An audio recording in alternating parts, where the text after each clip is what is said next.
Hello, everyone. Hello, hello, hello. Can you hear me all right? Hi, Neptune, Luke, David. How's it going? Can you let me know you can hear me? And I want to do a little extra sound test, actually, because before we do, can you hear me all right? Let's have this down. Let's have a look. Pop out the chat. Right. Loud and clear. Thanks, Neptune. Now, could you tell me something, Neptune? If I do this, thanks, David. Do I sound different if I'm doing this? Hi, Rob. Hi, Mark. Thanks very much. Do I sound different now? Or do I sound the same? Hello, Neil. No, I don't sound different. Right, that means the microphone has been used. No, it sounds the same. Right, the microphone that has been used is the one on the webcam, so I can get rid of this. I'll put that over there. A bit quieter. All right. You sound. How am I now? Hello, Tina. How do I sound now? Do I sound the same? Hello, Zephram. How are you? Hi, Steve. Still far away. Okay. Oh, I don't know. I can't change the settings now. I'm just going to check the settings. No, settings. All right, that's just sharing. All right, okay. Maybe it's coming from here. Maybe it's coming from here. Hello, Maureen. Hi. Hi, Ben. How are you all? I don't think I changed the settings now. Not to worry. I think I'm all right. So I'll just share this now. All right. I won't forget to do that now. I won't forget like I did before. Oh, how are you doing? I'll just share this on Facebook and on Twitter. The two enfants terribles of social media. Great. Tweet has been posted. So it damn well should be. Yeah, I am. Right. Okay. Do you want to say hello to everyone in the chat box? Hello to Neptune Returns, Luke Griffin, David Schultz, Mark Hollingsworth, and Rob Jack. Hello, guys. Hello. I recognise some names. Tina Silver. Hi, Tina. Steve071. Maureen. Hi, Maureen. Richard Best. Bombolina. Neil Austin. Greetings. Nothing as it seems. Nothing as it seems. And Cosmic Claire. Hi, Claire. Margaret Edwards. From Maggie in South Wales. Hello, Maggie. How are you? Maggie, Sufon, Swansea UFO Network, Tuesday the 30th of July. Can you get there? I'm doing a talk. It was you too, Maureen. It was great to see you at the Awakens conference. Maureen, it was a wonderful conference. I've actually made a video, as you know. We were filming it. I'll be editing it. It'll probably be next week I get it up. But oh, was it wonderful? It was so good to see you and to Dawn. It really was. Hi there. And David Schultz says Donald Trump calls Boris Johnson Britain's Trump. I don't want to go into details about that. Yes, I should let you know, guys, because we've got 27 people watching now. I should actually let you know. There's going to be another live stream on Friday, I think.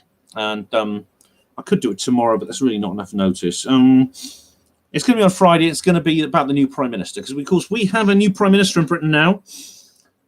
Whoever thought Theresa May would ever go? So, but I won't say any more now, because there's going to be a live stream on Friday. And what I'll do is tomorrow, keep watching the channel, because I'll put up a notice for the live stream on Friday about our new fearless leader. So that's all I'll say for now. Steve. Oh, yes. Maureen. Truth Seekers Northeast. Check them out. Check them out on Facebook. Truth Seekers Northeast. They do some great shows there. They got merchandise, hats, pens, all kinds of things. Leo and Boris. Tina, who's Leo? Is that his brother? Who's Leo? Oh, I don't know who Leo is. Shemai. Noun Dartaf. My good Welsh friend. Hope you're doing all right. Noswaidar. We went to... Right. Hello, guys. I think I've got 27 people watching. Green Sky, hello, Green Sky. How are you? Yeah, Green Sky. Boris did it. But tonight we are talking about the moon landings. It is the 50th anniversary of the moon landings. In fact, tomorrow, the 24th, is the 50th anniversary when the actual mission touched down. So that's at the end when it came back to Earth. The actual command module popped into the sea on Wednesday, the 24th of July in 1969. Can I speak Welsh? Fe alla taf, ond dim yn dda iawn nawr. Fe alla siarad Cymraeg, ond dwi ddim wedi I siarad ers amser hir iawn.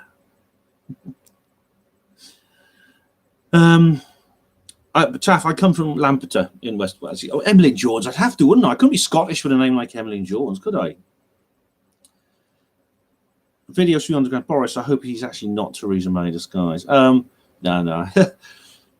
Interestingly, it's funny that there seems to be a connection between bad hair and political power. When you look at Trump, you look at Kim Jong-un, Boris Johnson. Yep.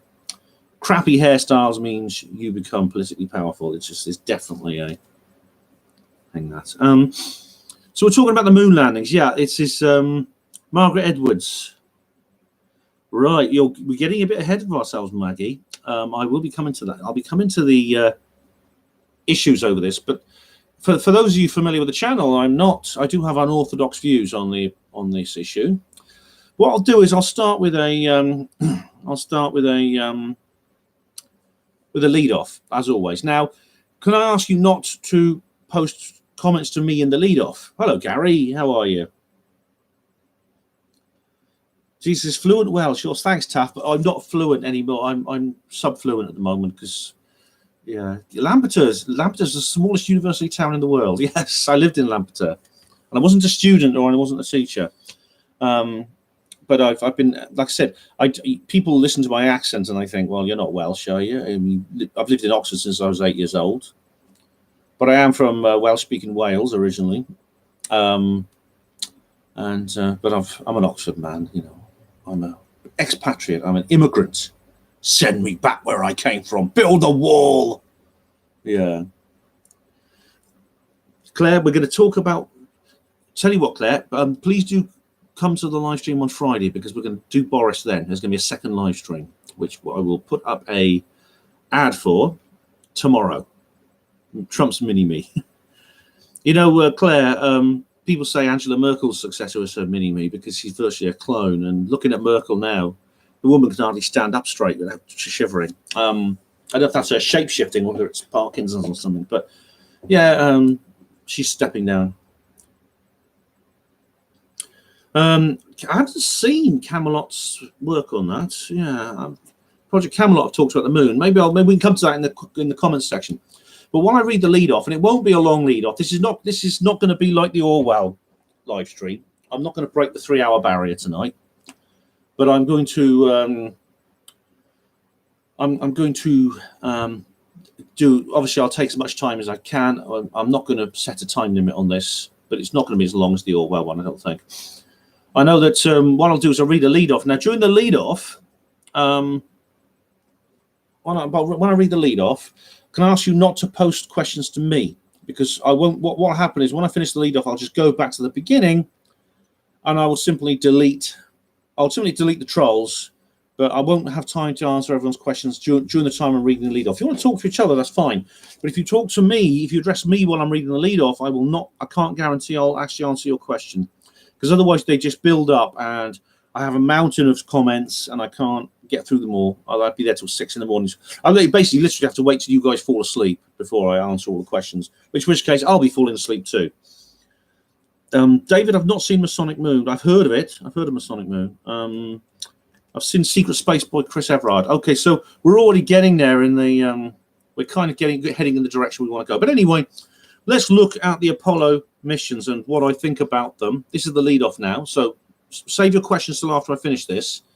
For me, if you're talking to me, or save your questions and comments for me, and but feel free to address each other. That's fine. But the Apollo 11 was the first landing of a manned mission on a manned rocket on the moon, a manned spacecraft on the moon, or was it? I'll come to that in a minute. Let me just go through the official history of the Apollo program. The Apollo program, it's the most famous space mission of all time. It's by far the most famous space mission of all time. There's elements I don't question at all, and the elements I don't question, for example, is the Apollo 11 launched on a Saturn V rocket from the Kennedy Space Center, which is in Merritt Island, Florida, on July the 16th, 1332 UTC, which is actually the morning, if you're talking about American East Coast time. 1330 UTC is basically universal time, is basically Greenwich Mean Time.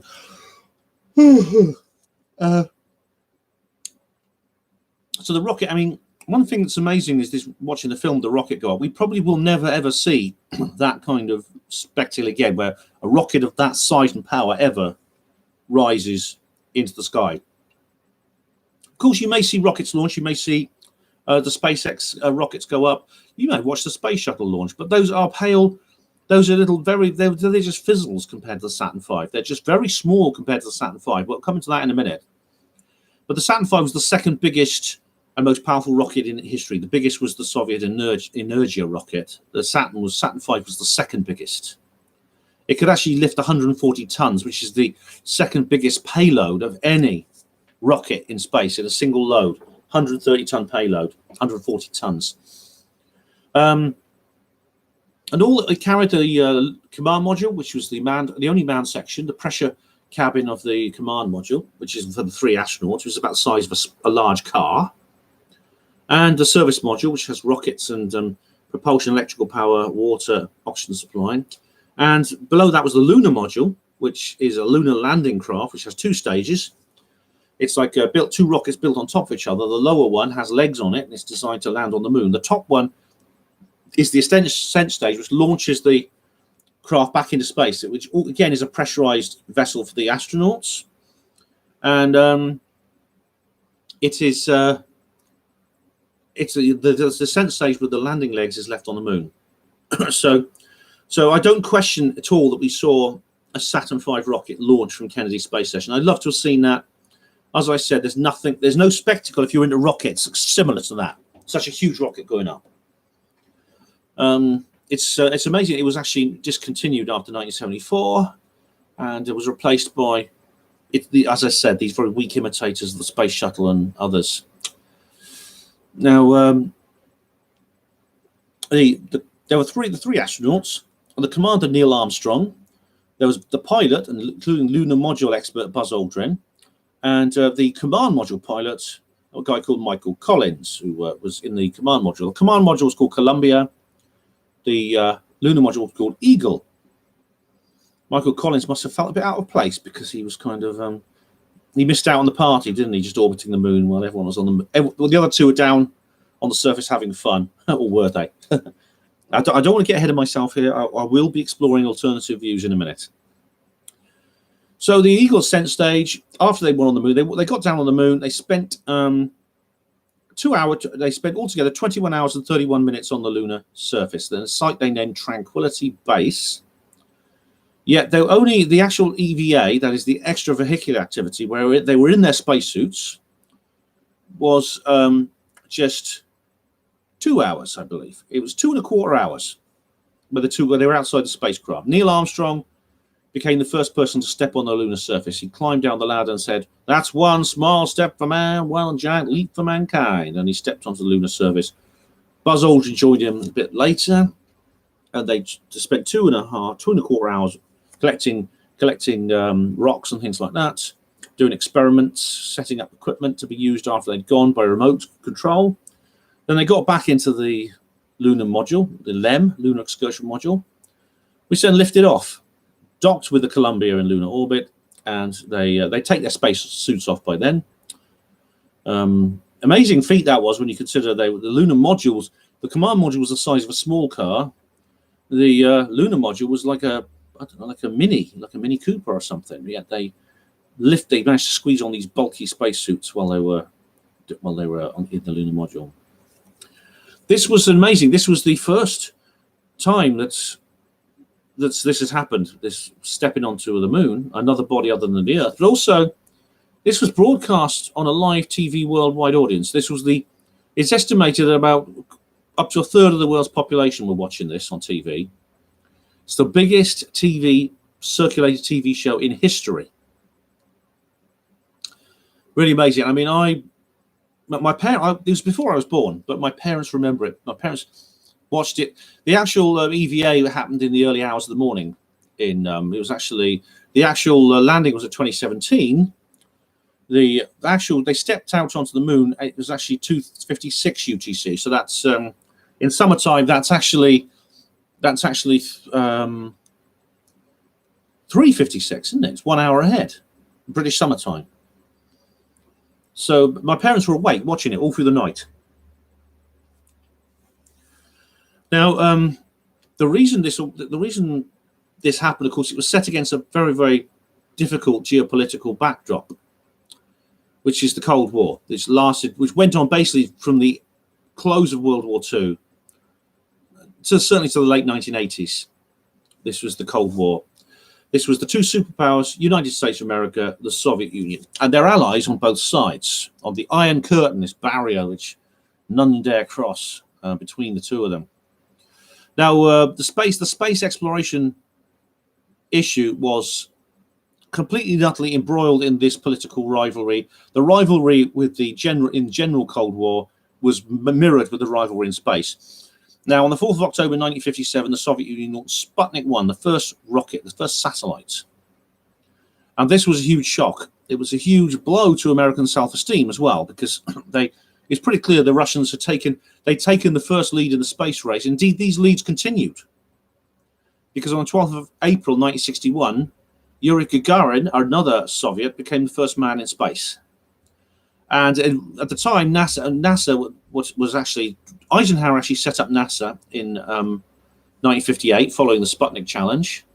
But all they could do was they had this Redstone rocket which could manage a suborbital flight. It could get only just into space, and only in a suborbital flight. They had nothing compared to the Russians. The Russians had gone straight for an orbital flight. Yuri Gagarin was blasted straight into orbit, and his craft was in orbit, as opposed to just basically an aircraft, just a plane that flies very high, which is all that NASA could produce at the time. So, and in fact, all through the 1960s, it's safe to say that the Soviet Union had a decisive lead. In the first decade of the space race, the Soviet Union had a very decisive lead over their Cold War rivals. They were getting nearly all the firsts. But there was basically one stated goal in space. Now, there's a limit with the technology we have publicly available anyway.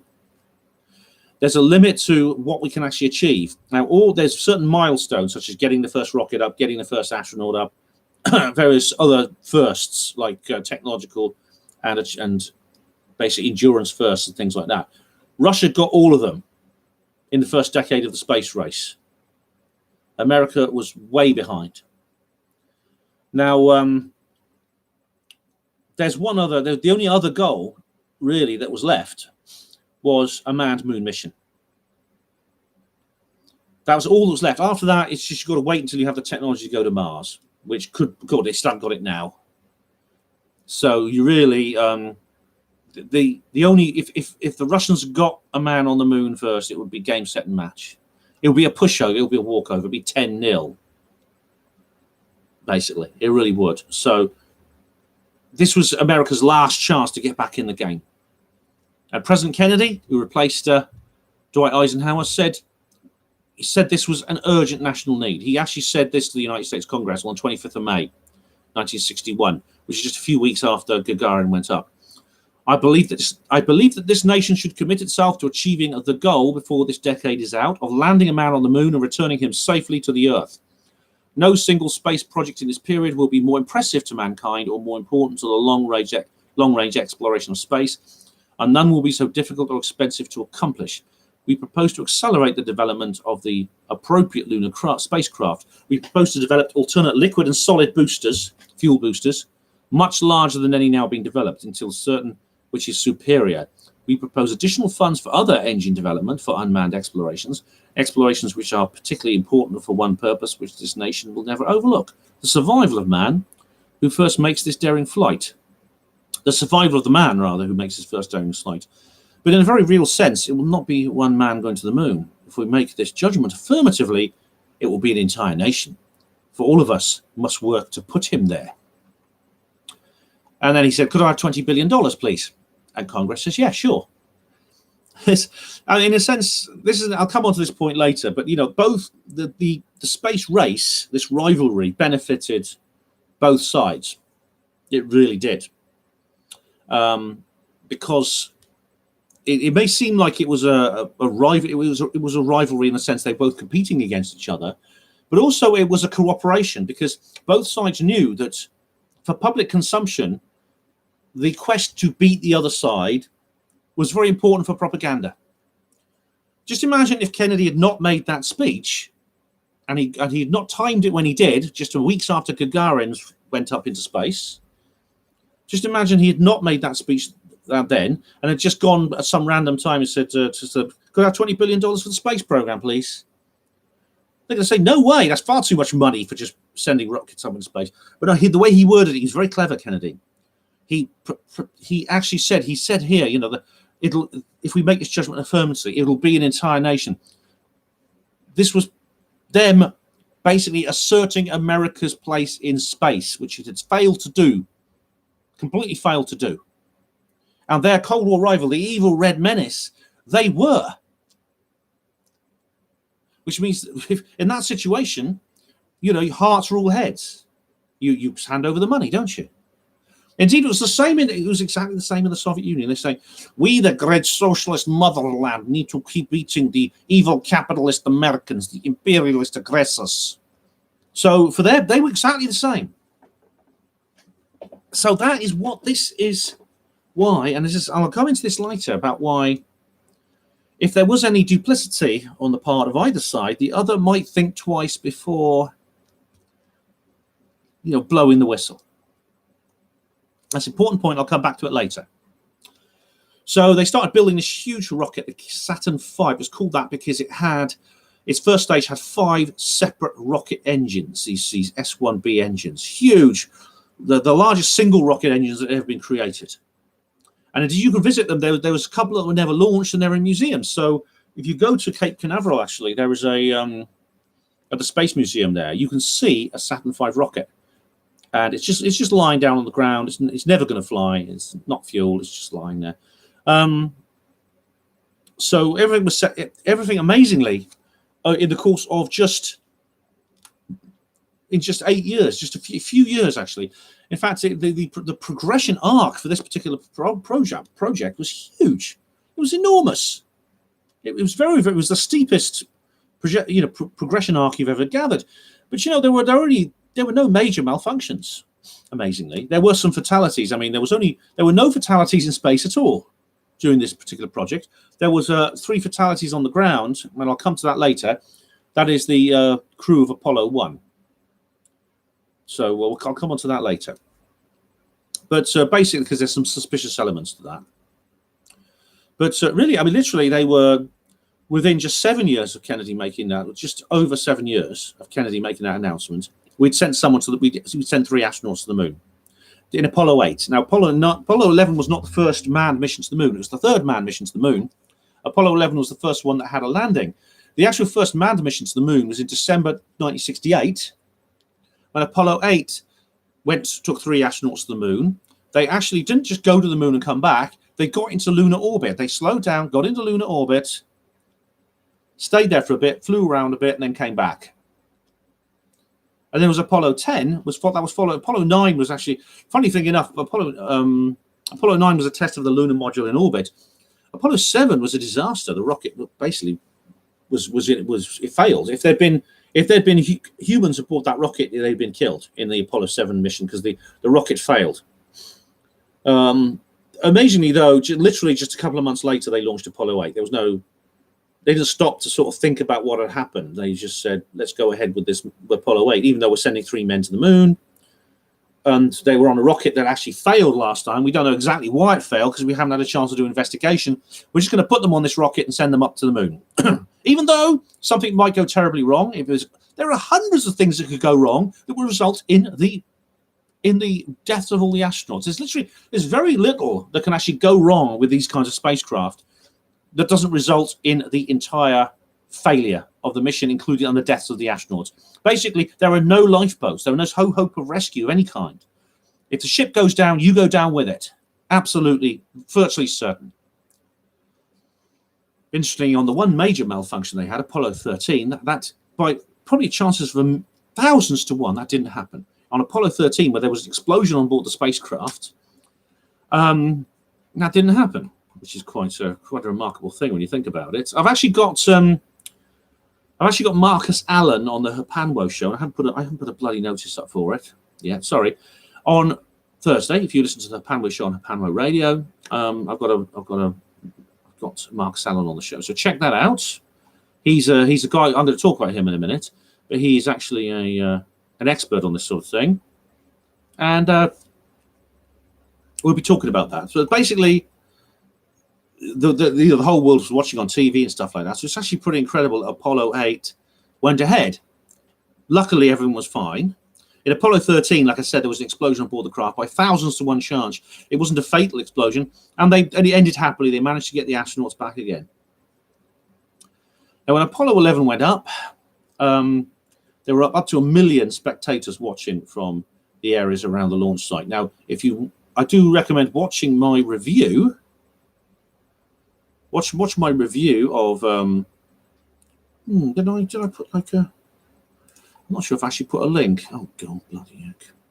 Oh, I did. Yeah, Apollo 11 film review with the Apollo 11 movie, where that's just a couple of weeks ago. I did that, and I talk about this whole thing because I went to see the documentary Apollo 11. So July 16th, 1969, 13:32 at UTC. That's 9:32 Eastern Daylight Time. This rocket took up. The Saturn V rocket went up, and the spectators who were a safe distance away saw it go up. Pretty amazing thing. The rockets, and I don't dispute that at all. I don't question anything. The problem I get, I have no questions at all actually until what's known as TLI. There's an order from Mission Control that says go for TLI. TLI stands for translunar injection. This was so they go around the Earth, they orbit the Earth a few times, and it says go to TLI burn 16:22 and 13 seconds UTC. 1.5 orbits of the Earth, and the third stage rocket then fires. It's pretty amazing. It's a very complicated thing, these rockets. I mean, it's like just a few years ago they couldn't actually build rockets that could be switched on and off. You just switch them on and they just keep working, and you couldn't actually switch them off again. You couldn't switch them off. They just basically ran out of fuel, then stopped. But if you want, it's not like a car engine. You could switch on, switch off. They had to make a rocket that was actually like a car engine that could just be switched on and switched off. Rather than just before that, they had to have separate rockets for every single burn, every single time they wanted to fire a rocket. So then they flew to the translunar injection, which means they actually left Earth orbit and headed for the moon. That had been done before with Apollo 10 and Apollo 8. Apollo 10 was basically a dress rehearsal. The lunar module didn't quite land, but it did leave it left the command module and flew down closer to the moon.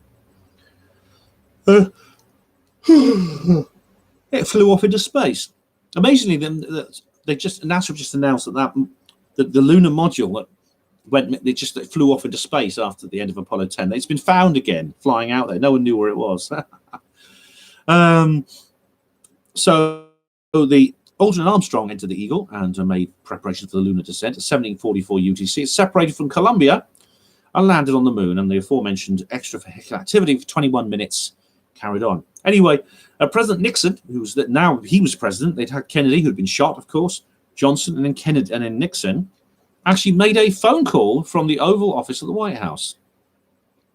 And he said this: "Hello, Neil and Buzz. I'm talking to you by telephone from the Oval Room at the White House. This certainly has to be the most historic telephone call ever made. I just can't tell you how proud we are of what you've done.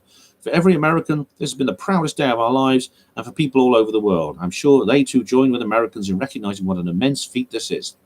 Because of what you've done, the heavens have become part of man's world, and as you talk to us from the Sea of Tranquility, it inspires us to redouble our efforts to bring peace and tranquility to Earth. For one priceless moment, the whole history of man, all the people of Earth are truly one. One in the pride of what you've done, and one in the prayers that you will return safely to Earth." And Armstrong just said, "Thank you, Mr. President.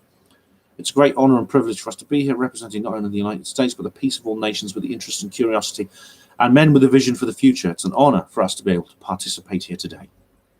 So it was just a two exchange. Interestingly, where he says, where the president says, for one priceless moment, the whole of history of man, all peoples are truly one. That's actually true. I'll come on to that in a minute. You've seen all the rest. You've seen the astronauts bouncing around on the moon. You've seen all the other stuff. Now, then they got back onto the lunar module, and they praying, of course, that everything would go without a hitch. That was at 5:11:13 UTC. That's 11 minutes past 6 in the morning, British time, British summer time. Then they settled down to sleep for a few hours. They're probably tired. Interestingly, they did some damage to the lunar module while they were getting into the craft, and indeed there was the damage that they did. It was Aldrin actually who accidentally broke something, which was designed to start the lunar module ascent engine. Now, if they managed to fix it, luckily they had to actually use a felt tip pen to activate this switch that would actually start the lunar module ascent engine. If that hadn't worked, then the lunar module circuitry would have to be reconfigured to allow the firing of the ascent engine, assuming they could do that. If they couldn't do that, then they'd be trapped on the moon. They'd be stuck on the moon. Yep. Sorry, we can't get back to Earth. You should imagine the radio call, can't you? We've had a few problems here. We can't start the ascent engine. Could someone come and pick us up, please? As I said, there'd be no hope of rescue, and no hope at all. The mission control would have to just say, "Look, I'm sorry, we can't come and get you. You're stuck there." And they only had enough. They had enough oxygen for about 2 days. After that, they'd have no oxygen. Just how is the president going to explain that? I mean, we've actually, there's a guy who made a Freedom of Information Act request, and he's got the results from NASA. The policy was that in any situation where the lunar module ascent engine, this was a rocket that only actually been tested once before in space. If for any reason this rocket couldn't actually be fired, and it couldn't be repaired, the policy was to immediately to cut all communications with the lunar module on the moon. So mission control basically shut down everything.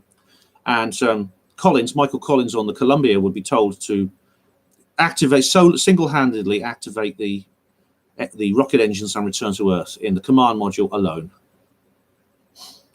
The lunar module on the moon, well, the guys there had, this was only revealed through the FOIA request. It was never announced publicly, but they did have cyanide capsules. They had little pills they could swallow of cyanide, which would give them a painless exit from this universe. Alternatively, they could just wait 2 days for the air to run out, and their bodies would just become mummified in that kind of atmosphere. The air would eventually leak out. They'd be vacuumed. They'd just be like mummies, dry, not decaying, stuck on the moon there, possibly forever.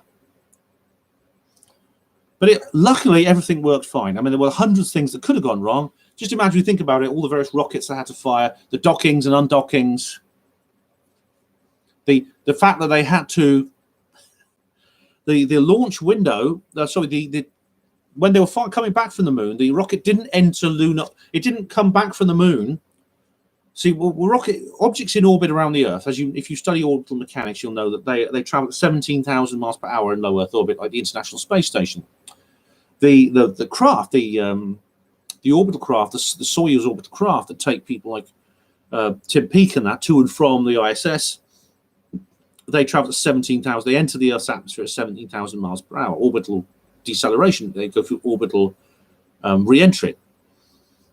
The command module of the lunar missions, all of them, did not enter Earth's orbit on return to the moon. So they actually travel back from the moon at 23,000 miles per hour and do re-entry at that speed, which means they are going a lot faster. They need a much better heat shield. Again, all works perfectly. So you know where I'm going with this, don't you? And indeed, if you watch this channel regularly, you will know that I don't believe that happened. I do think people have gone to the moon. in the secret space program. There's absolutely no doubt. It's inconceivable that people would develop anti-gravity and free energy and not think, well, let's go to the moon, shall we? There are bases on the moon, I believe. If you look at Donna Hare and the other guy, Carl Wolf, he just died. I've talked about this in previous videos. I'm not going to talk about it again. But I don't question that people have been to the moon. I do question that the feat to visit the moon for the first time was achieved at the time using the methods and personnel we're told it was. And I'm going to go through some basics now. I'm not going to go dwell on this. I'll come back. I mean, basically, maybe I'll leave it open to you in the chat box to enter into discussion with me, because the whole issue of why we should disbelieve what NASA have told us about the first moon missions is very, very complicated, extremely complicated. And we just basically have to, I could be all night going through all the details. But a number of people, I think the principal people who've been questioning this, and the Marcus Allen, who you know is on Apollo Detectives. A lot of these people have been on Apollo Detectives, as you know, if you watch the Apollo Detectives video. I think 2 videos or 3 videos I've made of that now. There's a new one coming out soon as well. Marcus Allen, Nexus Magazine. James Collier. Bill Cooper, Milton William Cooper, the great conspiratorial pioneer. James Fetzer, who's also talked about other things such as 9/11 and Sandy Hook and things like that. David Groves. Now he works for Quantec Image Processing. He actually did work for the next people, David Percy and Mary Bennett, of the book Dark Moon, Apollo and the Whistleblowers, which I do really is probably the best book on this subject. Ralph Renee now passed away, and of course we've lost Bill Casing as well, who he wrote the first book on this matter. Bill Casing. Bart Sobral, also of Apollo Detectives, who made a couple of quite funny. He made a funny thing actually. After he was attacked by Buzz Aldrin. Also, his interaction with Edgar Mitchell is very interesting, because Mitchell refers to the CIA, or his son refers to the CIA. Very interesting. Jay Widener, who talks about a lot of subjects, including the archons and things like that. And Gerhard Wisniewski, who wrote a good book called One Small Step. So why was it done? Now, the space race, as I've already said, the space race wasn't as simple as it appeared to be. This rivalry between the two sides, as I said, was a cooperation. Both sides benefited from this competition. And in fact, if you think about it, the 60s, as I said, was dominated by the Soviet Union. It was kind of a tortoise and hare situation. You know what happened when the tortoise and hare situation came out? The race was becoming very one-sided, and that, of course, makes it less exciting. It makes people turn away, and it makes funds dry up. When people start looking away, funds start drying up. So in a sense, there are other reasons actually why the Soviet Union would not have come clean about what happened, and maybe we'll go for those when we come to the comments. But that's the principal reason is it was in their interests for America to be seen to catch up. As I've already said, it gave NASA a lot of money. The fact that the moon missions were given £20 billion. Now, if they didn't go to the moon, where's that money gone? The 1960s was also a period of enormous strife, social strife. There were wars, including the Vietnam War, most especially, which was a terrible thing, horrific. And there was social strife, there was civil unrest, there was societal breakdown. The moon landing distracted from that. People claim that it's quite a mainstream conspiracy theory that Margaret Thatcher used the Falklands War for the same purpose, which no doubt she did. Now, there were obviously a lot of people had to be involved in this. A lot of people had to conspire. Let me just get some detail. I've got some extra notes. Let me just get some extra notes here. Hang on. Blah. In fact, Dr. David Grimes, who actually is here at Oxford University, I actually emailed him and he replied. He calculated that it was actually not possible to compete, to have a conspiracy in which 400,000 people had to work on it. It would be a top-heavy conspiracy theory. People would speak out. He reckoned the moon landing hoax would have failed after a maximum of 3.7 years. Of course, it has lasted for 50 years. But he, as I've said before, he doesn't take into account, he has a mathematical formula with the factors being the number of people briefed into the secret, the length of time the secret has to be kept, and the intrinsic possibility, that is, chance of the conspiracy failing, people speaking out. This means inevitable accidents of ineptitude, leaks, rogue whistleblowers. But he doesn't take into account human psychology. And I've talked before about the Stanford prison experiment, the Milgram experiment. Where's that film about? Where's that movie about the Milgram experiment? Well, it's called The Experiment. It's a really good film. It's not a documentary. It's a fictionalization, but it's very good. Which means there's all kinds of reasons why you can actually keep a secret that big. Now, the photographic film and oddities, this is Marcus's speciality. There's distinct evidence that the TV pictures and the photographs were taken in a studio environment with additional lighting. And it's a long, complicated issue. There's a very, very good documentary called Smoke and Mirrors. If you see it on YouTube, for God's sake, download it, because it keeps getting deleted, which talks more about the photographic and film oddities. The environment, that is radiation. The radiation wasn't a problem. It wasn't even referred to, actually, during the Apollo missions, hardly at all, but not publicly. Even though the Apollo missions were being launched in the solar maximum, when the Van Allen belts, which had only just been discovered, were their greatest. Cosmic radiation, a big problem. Solar flares. You know how powerful solar flares are. Even on the Earth's surface, they can cause radios to malfunction. And they can cause electrical grids to go down. That's underneath the ionosphere and this massive ocean of air above us. Out in space, if you were hit by coronal mass ejection, you'd get 500 rem, whatever. I don't understand quite the measurements, but you'd receive a dose of radiation is many times the fatal dose. And then again, we'd have to see on live TV astronauts dying of radiation poisoning in space. It's not pleasant radiation, that is. It's like being in a fire. Your skin breaks out and burns, you end up being sick and things like that, or bleeding. Blood vessels break down. It's horrible. Of course, they were lucky. There were no solar flares during the missions, even though this was the solar maximum. So they were just lucky. Well, it's easy to say that, isn't it? Afterwards. Not so easy to say that beforehand. There's mechanical issues, the functioning of the rockets. Again, you had to have rockets that would turn on and off.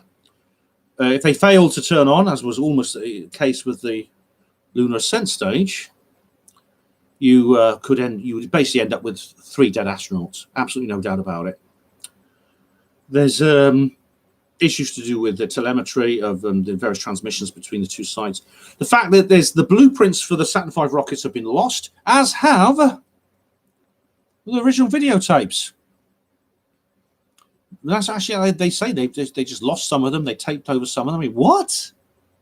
That is the data recordings, and indeed the video and TV transmissions, all been lost. The originals have all been lost. What was actually broadcast to the world was actually a poor quality copy anyway, because the cameras are basically filming off a TV screen. You know how bad that is. You know how you try doing it with your computer monitor. But the original videotapes could have been like copied, and we could have got like better quality images afterwards. But they just lost them, and they're just shrugging their shoulders, saying it doesn't matter really. I mean, you know, you still see it on YouTube. That's like saying, just chuck the Mona Lisa out of the Louvre. Just chuck it out. It's only a piece of canvas with some paint on. We've got plenty of posters and mouse mats and mugs. You know, don't need the original anymore, do we? And of course, this is a problem we have now, because and the head of NASA has just been asked about this, and he said about getting back to the moon. He says we might be able to do it in the next 50 years, but we've got to design a new rocket, because. And someone asked, well, what about the technology you developed in the 1960s? And he says, we've lost it. How do you lose technology? How do you lose? But they've lost the plans. I mean, and it's not like we're less advanced now. Generally, we're more advanced. I mean, the computers they had to work with in in the Apollo missions compared to today. I mean, they were like mobile phones. They were like modern mobile phones. The entire mission control had the computing power of a single modern laptop. So all this has gone missing. Another weird thing is the deaths of people involved. Now, as I said, there were no fatalities in space, which Rich Planet did a really good show about this, or Richard D. Hall. If you know what the actual success rate of various space missions are, generally you'll know that it's about 40%. So most space missions fail in one sense or another. So one of the many things that can go wrong with them goes wrong. The rocket fails, the craft doesn't enter its correct trajectory, the lander doesn't come down properly on whatever planet you're landing on, and of course this happens with unmanned missions all the time. No one really minds. Well, it's a bit of a bugger, it's a bit of annoying. It's annoying for the scientists who design it and the engineers. However, there's no human life loss. Now, when you have a manned mission, especially one of the most complicated manned mission ever, which was the Apollo program, that was complicated in all, you have a 100% success rate in terms of safety. Sure, there were some cock-ups. The Apollo 1 fire, Apollo 13. The Apollo 1 fire, of course, was actually on the Earth. They were not going into space. It was actually a test. It was a systems test. They were not going into space at all. And of course, Apollo 13, as I said, ended happily. The Apollo 1 fire involved Virgil, Gus Grissom, Ed White, Roger Chaffee, all killed aboard the capsule. But basically, the command module caught fire. A fire started. We don't know why exactly. There's never been a proper investigation. And I know that Gus Grissom's wife, widow, who's now an old lady, she's been campaigning all her life since that day happened in 1967 to find out exactly why her husband and his two colleagues were killed. At about the same time, a friend and colleague of Grissom's, who's Thomas Ronald Barron, who worked for North American Aviation and was a safety inspector for NASA, he and Gus Grissom actually were very outspoken about the safety of the Apollo program, about how it wouldn't get to the moon and any astronaut who tried would pay with their life. And you know that Grissom actually hung a lemon on a coat hanger and hung it on the Apollo 1 capsule as a protest for this. A lemon in American terminology means something that's useless and inefficient and basically dysfunctional. Well, Thomas Ronald Barron was driving along one day and he happened to cross a level crossing. At the time he crossed the level crossing, the warning bells and barriers weren't working. Neither did his car broke down at the very same moment. At that very same moment, his car broke down. And at the very same moment, a train was coming. So he was killed as well. Now, what did NASA say? They don't say much, actually. They've been in fact, it took them until June 1977 to even to mention anything, even though Bill Casing's book had been out for 5 years then. And since then, there's been others. There's a guy, Walsh, John Walsh, whatever his name is. He did a program about it on TV. There was a guy called James Oberg. I talked about this in my Apollo 11 review. He was going to write a book about this under commission from NASA, explaining why the moon landings were real and people like me are talking crap. But NASA pulled the commission. Oberg went on to write the book by himself and tried to get it published independently, so we're here. But so far, that book has not come out yet. As you know, if you watch the Apollo Detectives, we've been trying to get someone who believes the NASA side of things.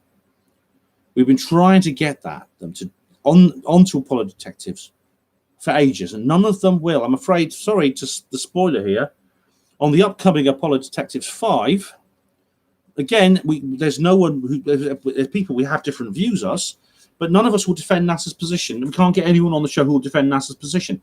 And you might find that's a bit boring, but I hope you don't find the video boring. But it's not because we didn't try. It's because they won't come on there. Now, there was supposedly third-party evidence of the moon landings, for example, imaging of the landing sites, which has actually only taken place through space agencies, and there's a lot of suspicion to do with those imaging of the landing sites, and I'll come to those possibly in the comments.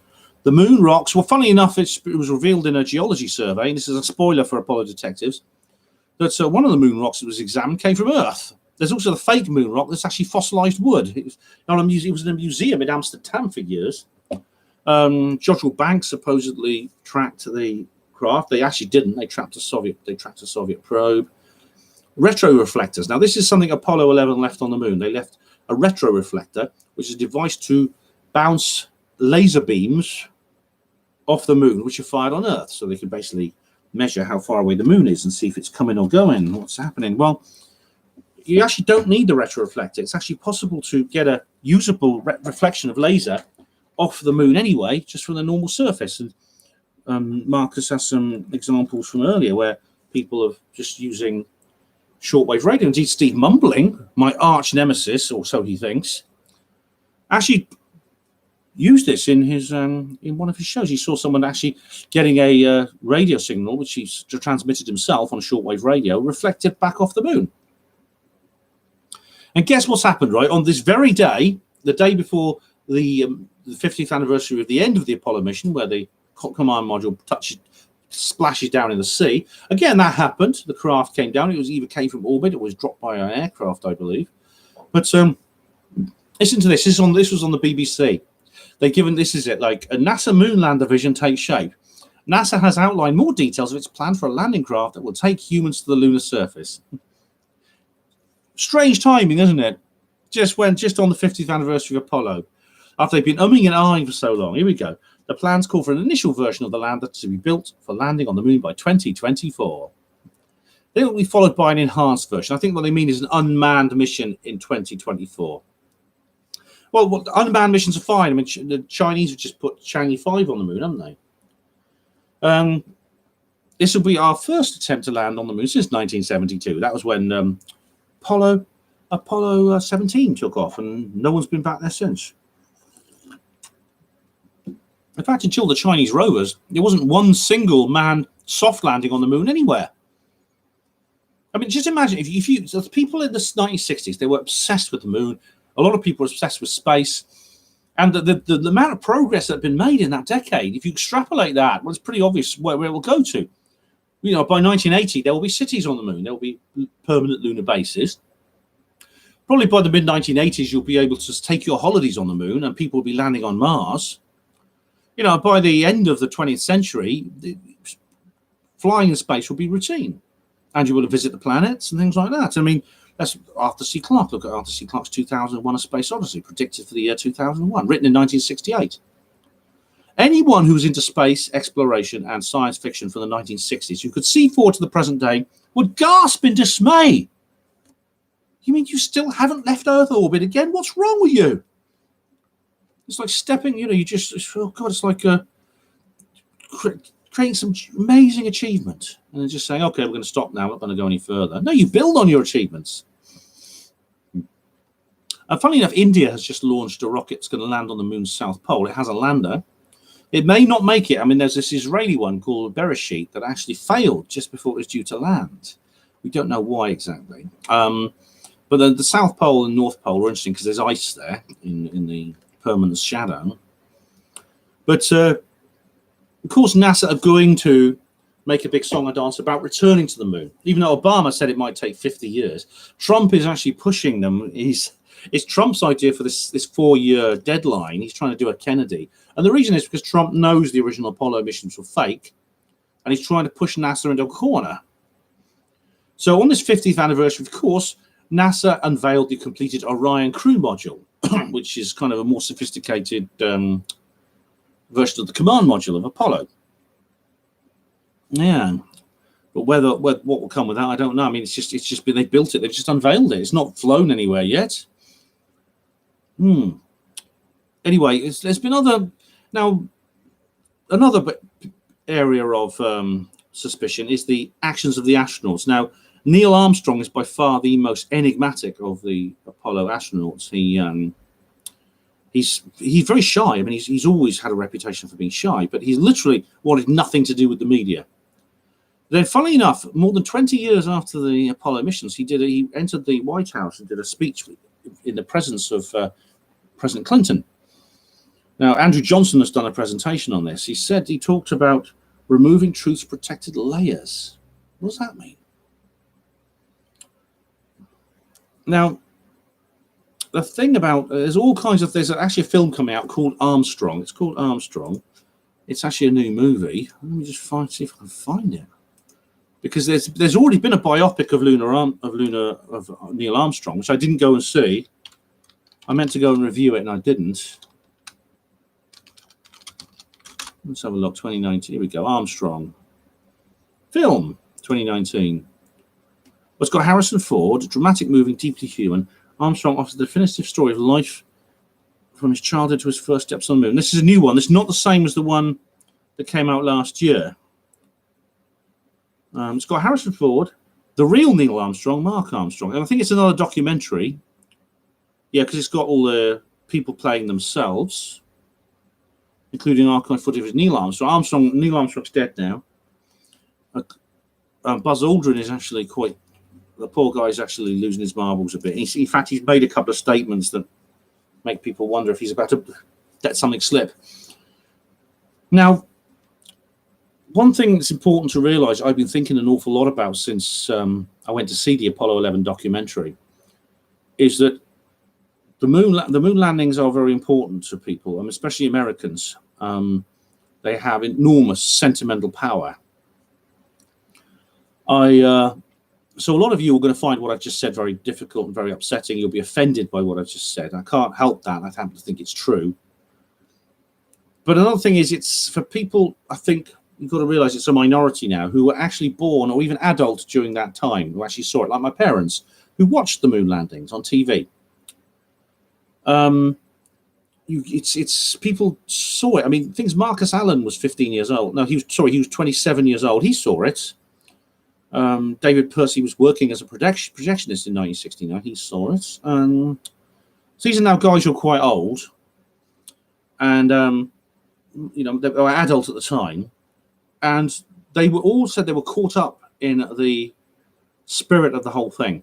This is something I couldn't possibly understand because I was born after this, and it's actually very difficult to comprehend life in periods before we were born. It is very difficult. It's almost as difficult as knowing the future, to know what life was like in the past before we were around to experience it. I mean, I've watched, of course, we watch old black and white movies, jerky, silent movies where people strut around in sort of like Eton collars and trilby hats and things like that.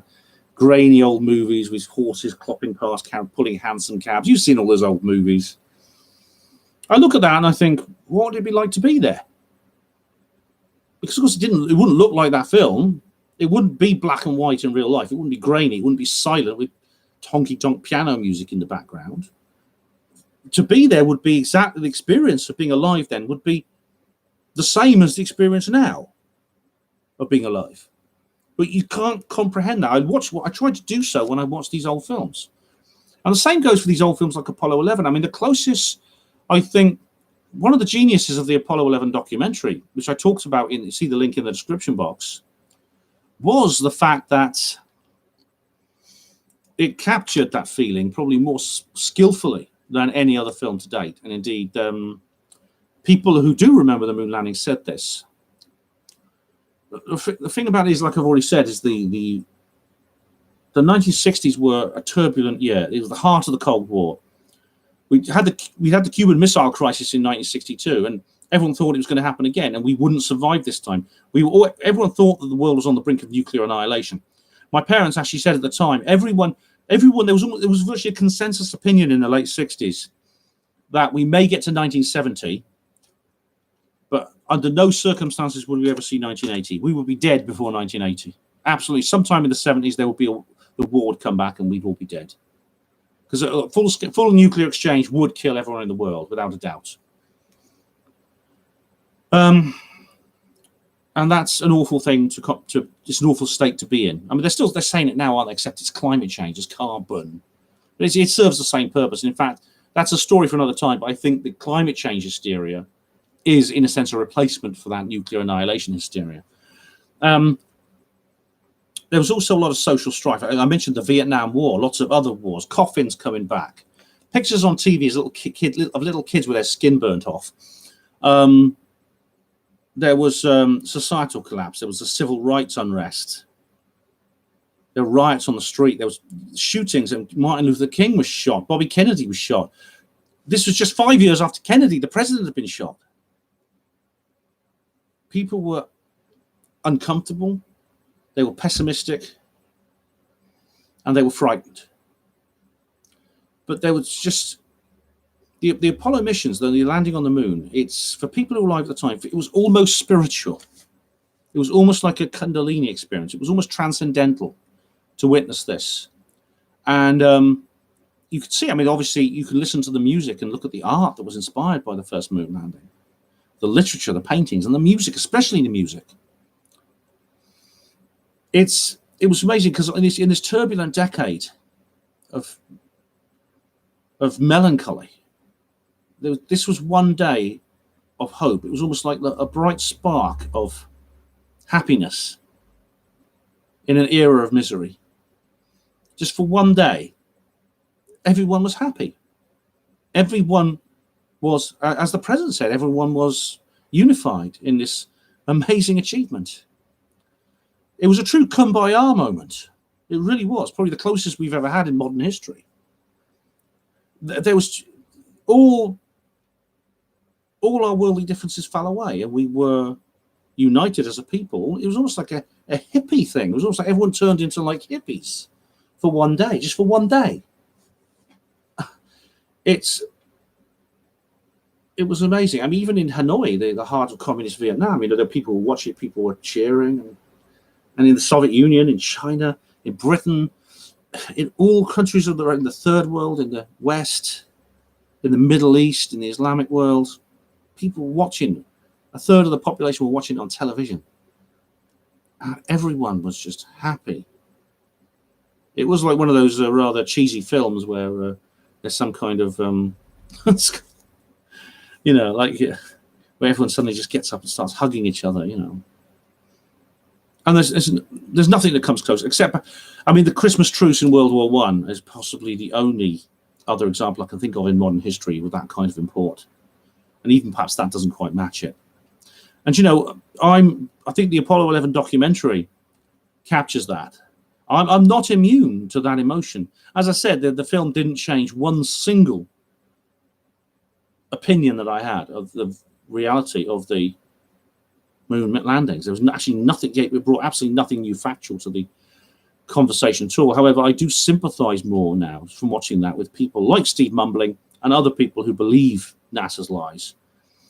I'm not immune to it. I was moved by the Apollo 11 documentary. Mind you, I was moved when Forrest Gump kicked off his leg braces and started running. Things don't have to be real to be powerful, to be emotionally affecting, to be emotionally poignant.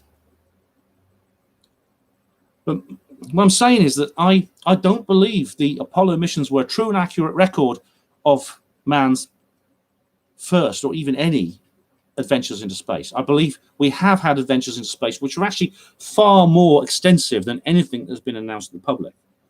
When you realize that the secret space program is real and we have anti-gravity craft, it's pretty obvious that we have traveled in those. We've probably been we've been to all the planets of our solar system. There may even be interstellar craft from Earth that have visited other star systems, in secret, of course.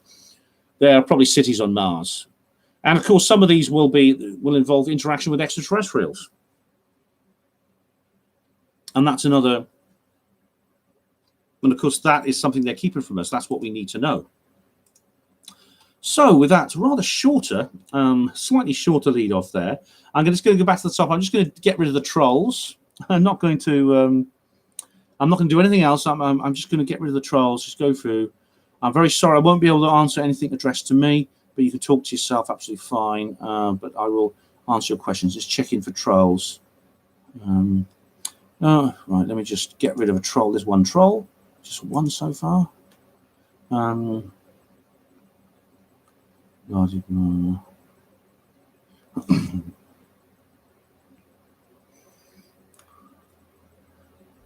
What's that? What's that?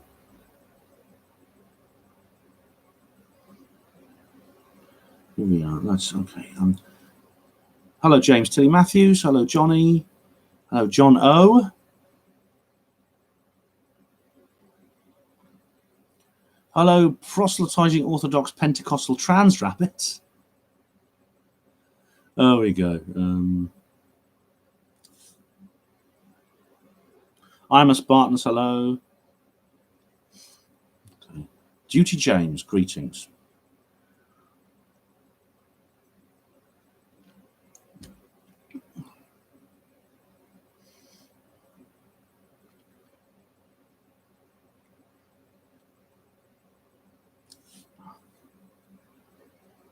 Hello, Wavy Pennywise. Popeye, greetings. Now.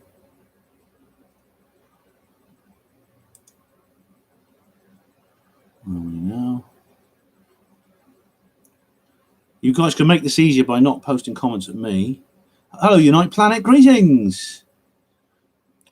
Yes, feel free. You can include anything. Feel free to include any of my material. That's absolutely fine.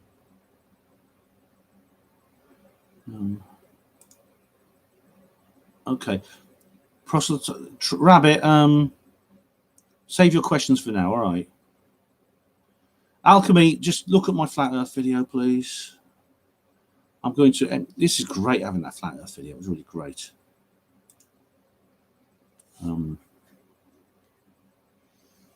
Let's have a look.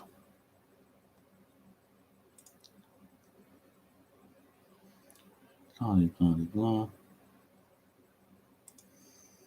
Okay, just just got another troll there. Get rid of that. Okay. Nearly at the end now. Then I'll start taking your questions.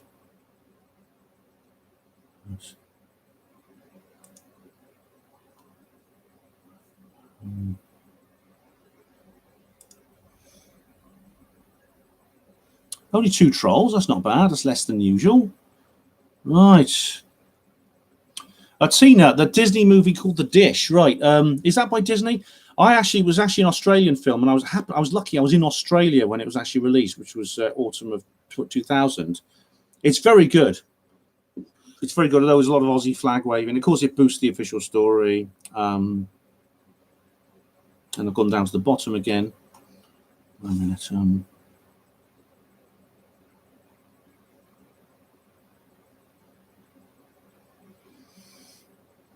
No, it's just too many of these. Where are we?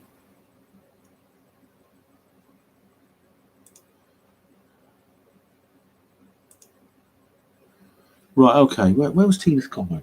So that's where I got to.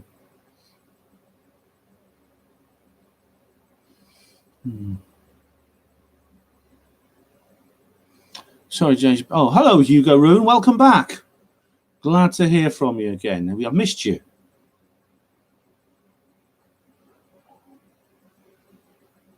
Oh, bloody hell. What sounds? I've lost my place. Sorry, I'm gonna have to go back to I could spend all evening looking for this. Okay. Hello, Adam. How are you?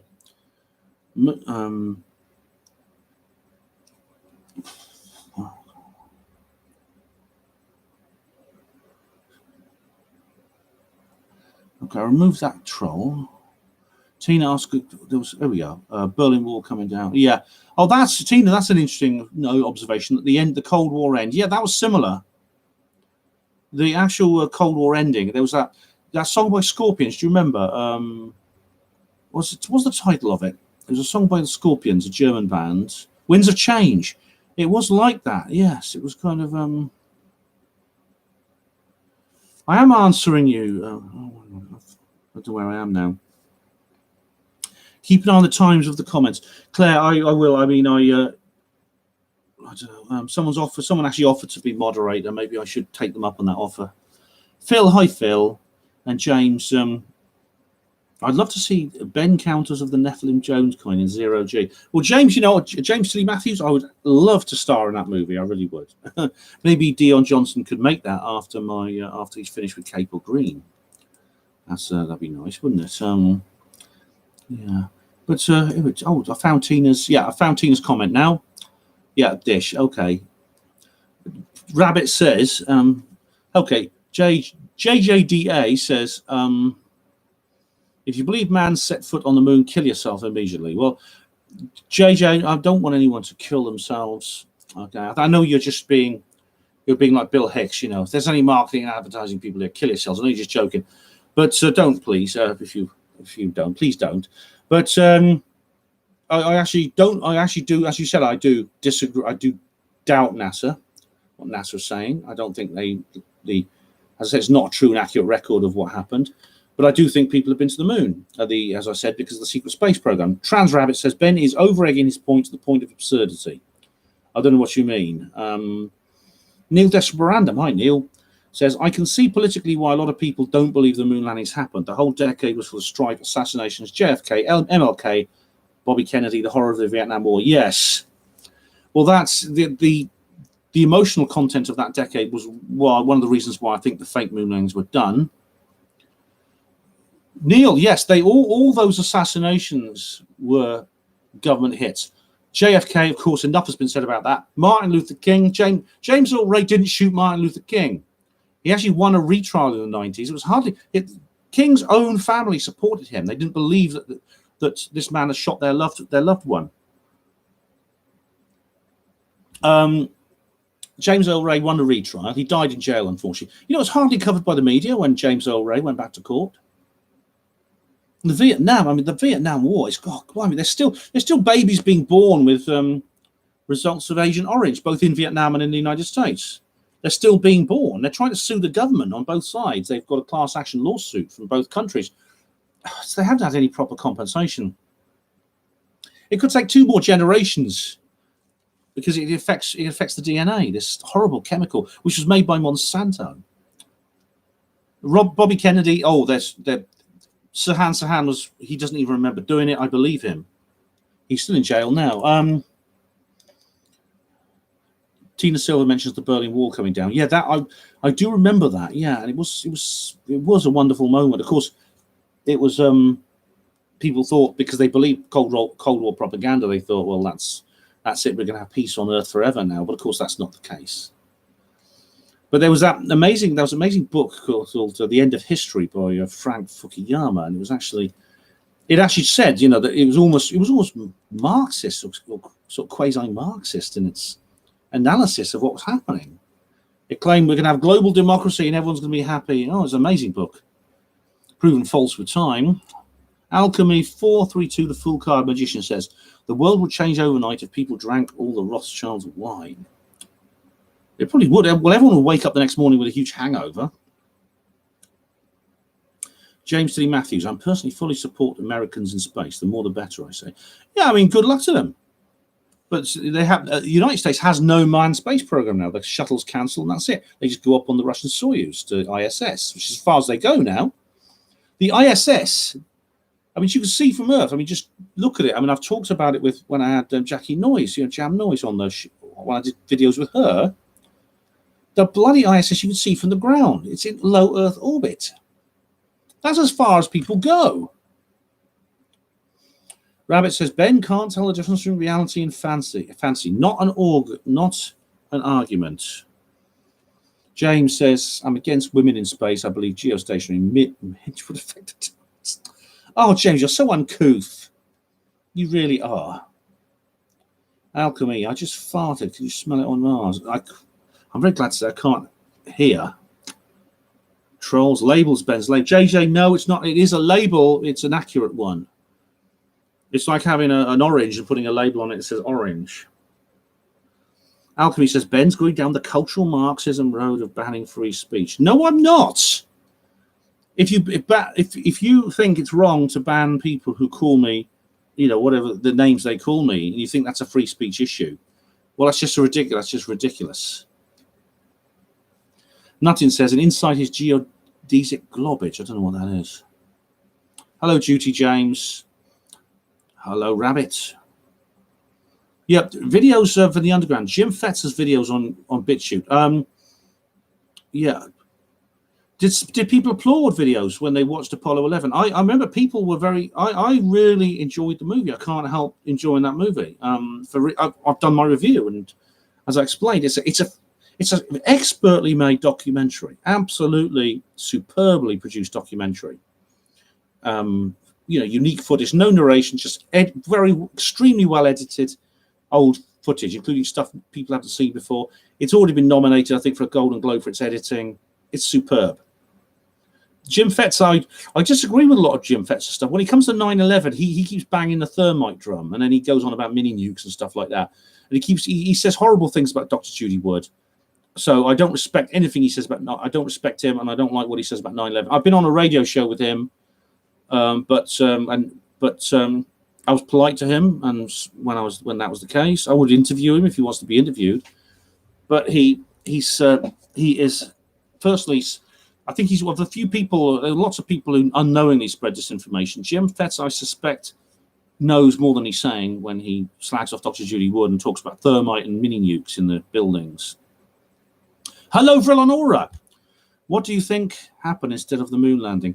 I think it's hard to say, but I believe the rocket launched, as I said. Probably the astronauts were on board. They orbited the Earth and then came down again. And there's nothing wrong. I don't dispute at all that can happen. And to answer people's next question, just go to my flat Earth video, please. That's what I think. It's possibly that the rocket was unmanned. It's possible the astronauts were dropped from a plane. The command module was just dropped out of a high-flying aircraft. I don't know. James, I think we should crowdfund Ben into space orbit. I would go. I would go. There have been space tourists, very rich people, because it costs £9 million. Rabbit says one-way trip. Well, Rabbit, the way the world is going at the moment, I'd be tempted. Hello, Denise. How are you? You're not that late. Don't worry. What's happening now? Rabbit, how is he working out who is and isn't a troll? Rabbit, because trolls are people who call me names and are rude to me. And at my discretion, I will delete their comments. If people ask me sensible questions, even if they say it in a very robust and heated manner, as you are doing, you yourself are quite an intimidating and aggressive person. I do not delete your comments, and I do try to answer them. James, we're talking moon truth, yeah. Smash the like button if you all said nothing. Oh, God. Neil says, Ben, Techmoan on YouTube. You did a video on the Sony Walkman prototype they took to the moon starting in 1968 with Apollo 10. It took them another 12 years for the first proper Walkman to appear in the 80s. Oh, really? Well, thanks for the information, Neil. I didn't know that. I knew they had a portable radio on the Apollo missions. Alchemy says, by the way, when I do that, does it make a noise? Because if it does, so I'm still not sure which microphone I'm using now. I'm using this one. I've got this one out just in case. Alchemy. Wow, I made a cutout St. Eagles. Feel like I just got a hole in one. Oh, really? Have you been playing Trump? You're on Trump's golf course, Okay, we got to back to the flip. Go back. Here we go.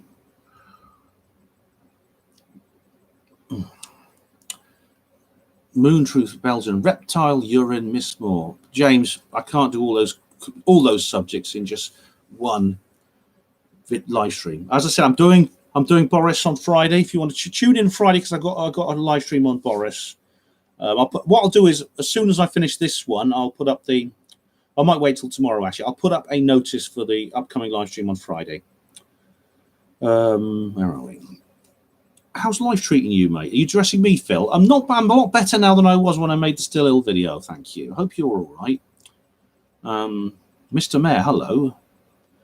Right, you should study geometria, says Alchemy, and the numerology of Trump and the Berlin Wall coming down. That's interesting. Maybe I have.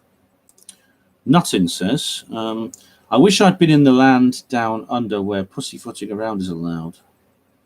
That's where the Parks Observatory was, of course. Hugo, hello. It's okay, welcome you back, but you still ignored me, lol. I was addressing you, not chatting here. Hugo, I'm sorry, but I ignored comments. I ignore every comment made while I'm reading the lead off, but I am not ignoring you.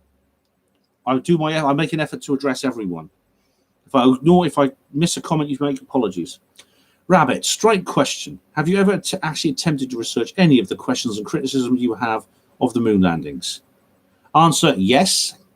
And I don't just mean watching YouTube videos by nutters. Well, you talk about YouTube videos by nutters, that's rhetoric. If you mean watching YouTube videos by people who agree that the moon landings are dodgy, Yes, but then you call them nutters. That in a sense discredits them, so you're poisoning the well. That's a fallacy. I've read books on the subject. I've looked into it. I've made an effort to be as look, you know what I'm saying, to be as impartial as possible, to look at both sides of this story. If James Oberg's books comes out, I will read it. I've read all the Clavius website, and I've addressed all the points they make. I actually was on the member of their forum for a short time, but they just dog-parked me out of there like they do. But I have made an effort to look at both sides of this subject. I really have. So you're mischaracterizing me, and you're mischaracterizing the people involved. Taft Derek Baker. They used self-contained gravity transports to land 3 guinea pigs to the surface of the moon and ruthlessly applied mind control. Oh, poor guinea pigs. James, I won't believe NASA until Ben is standing in the sea of tranquility. If I did, James, I would be honest and I would say I'd done it. Duty, James, too much or just enough? It's all right, JJ. Alchemy says, no shit, Sherlock. We can't get past the Van Allen belts. Well, we can get through them, but can we get through them alive? Maybe we can. But the thing is, the actual intensity and nature and size and fluctuation of the Van Allen belts was really known when the Apollo missions were being planned. They were just lucky. You haven't missed anything, Neptune. Steve, 71. How's the editing come along with your reportage from Probe, Ben? Steve, my reportage from Probe, I've put it on her Panmo radio as audio only. I haven't actually done any video. I'm sorry. I hoped I could do an illustrated audio for Panmo TV, but it didn't work. It just looks stupid. So if you want to listen to the audio, simply go to Panmo Radio and you can hear my reportage from Probe. I'm doing one. I'm actually speaking at Probe in September, instantly, if you want to go there. I have done a reportage on the Awakening Conference, which is in edit right now, which will be available sometime next week. James Tilly Matthews on the inside track on Corrie. Oh, right. You're still going on about Coronation Street, are you? Cosmic Claire says it's addressed to Rabbit, but she says Kubrick was got to make some extra footage in order to fill in the gaps which they couldn't show because of UFOs and so on. You know, Claire, I've looked into this. Now, James, what's his name? What's the name of the guy? Colin, what's his name? James. Carl James has written a book about Kubrick's involvement in Apollo. I actually doubt which Kubrick was involved or even significantly involved. I've talked about this on previous videos. I don't think he would have, and I think it would be too risky bringing in such a high-profile person. They didn't need to make anything as good as what the thing is. The moon landings videos, the moon landing footage was not as good as the kind of thing Kubrick normally makes. You wouldn't need someone like him. I mean, I know there's some reasons for people thinking Kubrick was involved. Kubrick certainly, I think, had his doubts. I mean, if you look at the film he made in '79, was soon afterwards, which is the next one. It was The Shining. There's all kinds of references to the Apollo missions. Do you remember the boy's jumper? Things like that. Alchemy, secret space program, pull the other leg. You've been watching too much Jetsons. No, Alchemy, it's real. Please do check it out. I've done entire videos on this. It's real. Jono, hello, Jono. There is a fascinating forensic analysis of the JFK's Zapruder film on YouTube. It was manufactured. Oh, that's interesting, John. I've heard about that. Yeah. Taft Baker says people believe there's a secret space program and debatable. It began in the 50s. Who believes a rocket? Yeah, who believes a rocket put a man on the moon? The secret space program is real, but there's reason to doubt the rocket story for NASA, of course. But the secret space program didn't begin in the 50s. It actually began much earlier. Some people, the most interesting, the most believable and credible evidence suggests that it was already being worked on in the 1920s, a long time ago. Nuttin says, dumb down and even more stupidity. Iman Padima, hello. Pudama, are we believing James Earl Ray? Are we not happy in our own way? That's an interesting poetic phrase. Claire says, Fukuyama was deluded. He was, and in fact, he admits that now. His book is sort of like this. It is really amazing. It's this sort of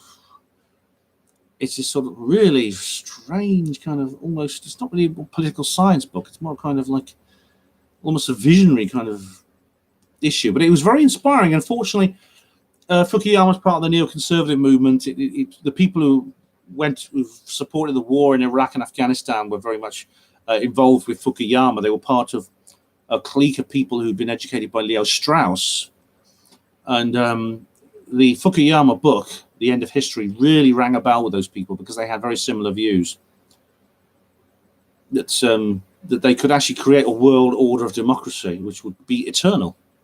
As I said, it's like Marxism. It's not a world order of communism. It's a world order of democracy. But it's apart from that, it's very similar to neoconservative is very similar to Marxism. A lot of neoconservatives are former Marxists, especially Trotskyite Marxists, like Christopher Hitchens, like William Crystal. These people were on the left. Videos from the underground. Sir Hansen was seen by somebody who does hypnosis. He stated he looks like he was in a trance. He was there in the room. Yeah, he was there, but he didn't fire any weapon. We know there was more than one shooter because everyone there had pistols, but you hear like what sounds like two shots too close to each other for them to be simply revolvers. You need you can't shoot a revolver. You can go like that with a revolver. Click, boom, boom, bam. It's not a rapid fire weapon. You hear boom, boom, boom, boom. So there's more than one pistol was in use. There's no evidence that Sahan did it. Neil Desbrandam. It could be there's a proof altered. I mean, this is new to me. I've seen people talk about the Zapruder film being edited. I don't know. Yes, exactly, Claire. There was a second shooter in the kitchen where Bobby Kennedy was going through. Phil, I'd be interested to know what is on the dark side of the moon. Yes, I believe someone went to the moon. I have no idea to think about it. Something to do with the secret space program, Brad. Yes. If you think about it, the dark side of the moon, I've written an article on this. Where is it? Where is it? Oh, blah, blah. Here we go.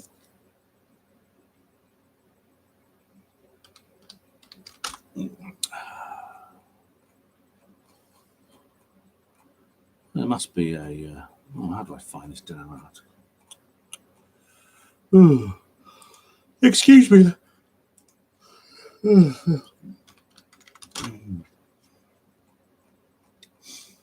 Oh, is it? There must be somewhere I could find this article. Oh, I've written too many. You see, I've written too many. Here we go. Yeah, this is the far side, the dark side of the moon. It's the dark side of the moon or the far side of the moon. It's called the dark side of the moon wrongly because it has sunlight, the same amount that the near side has, even has phases, they're the opposite of the near side. But it's dark in the sense it's unknown. If you think about it, it's pretty unusual because it's one of the few places in the universe that is completely invisible from the Earth for another reason than sheer distance. And on a cosmic scale, it's very close, just next door.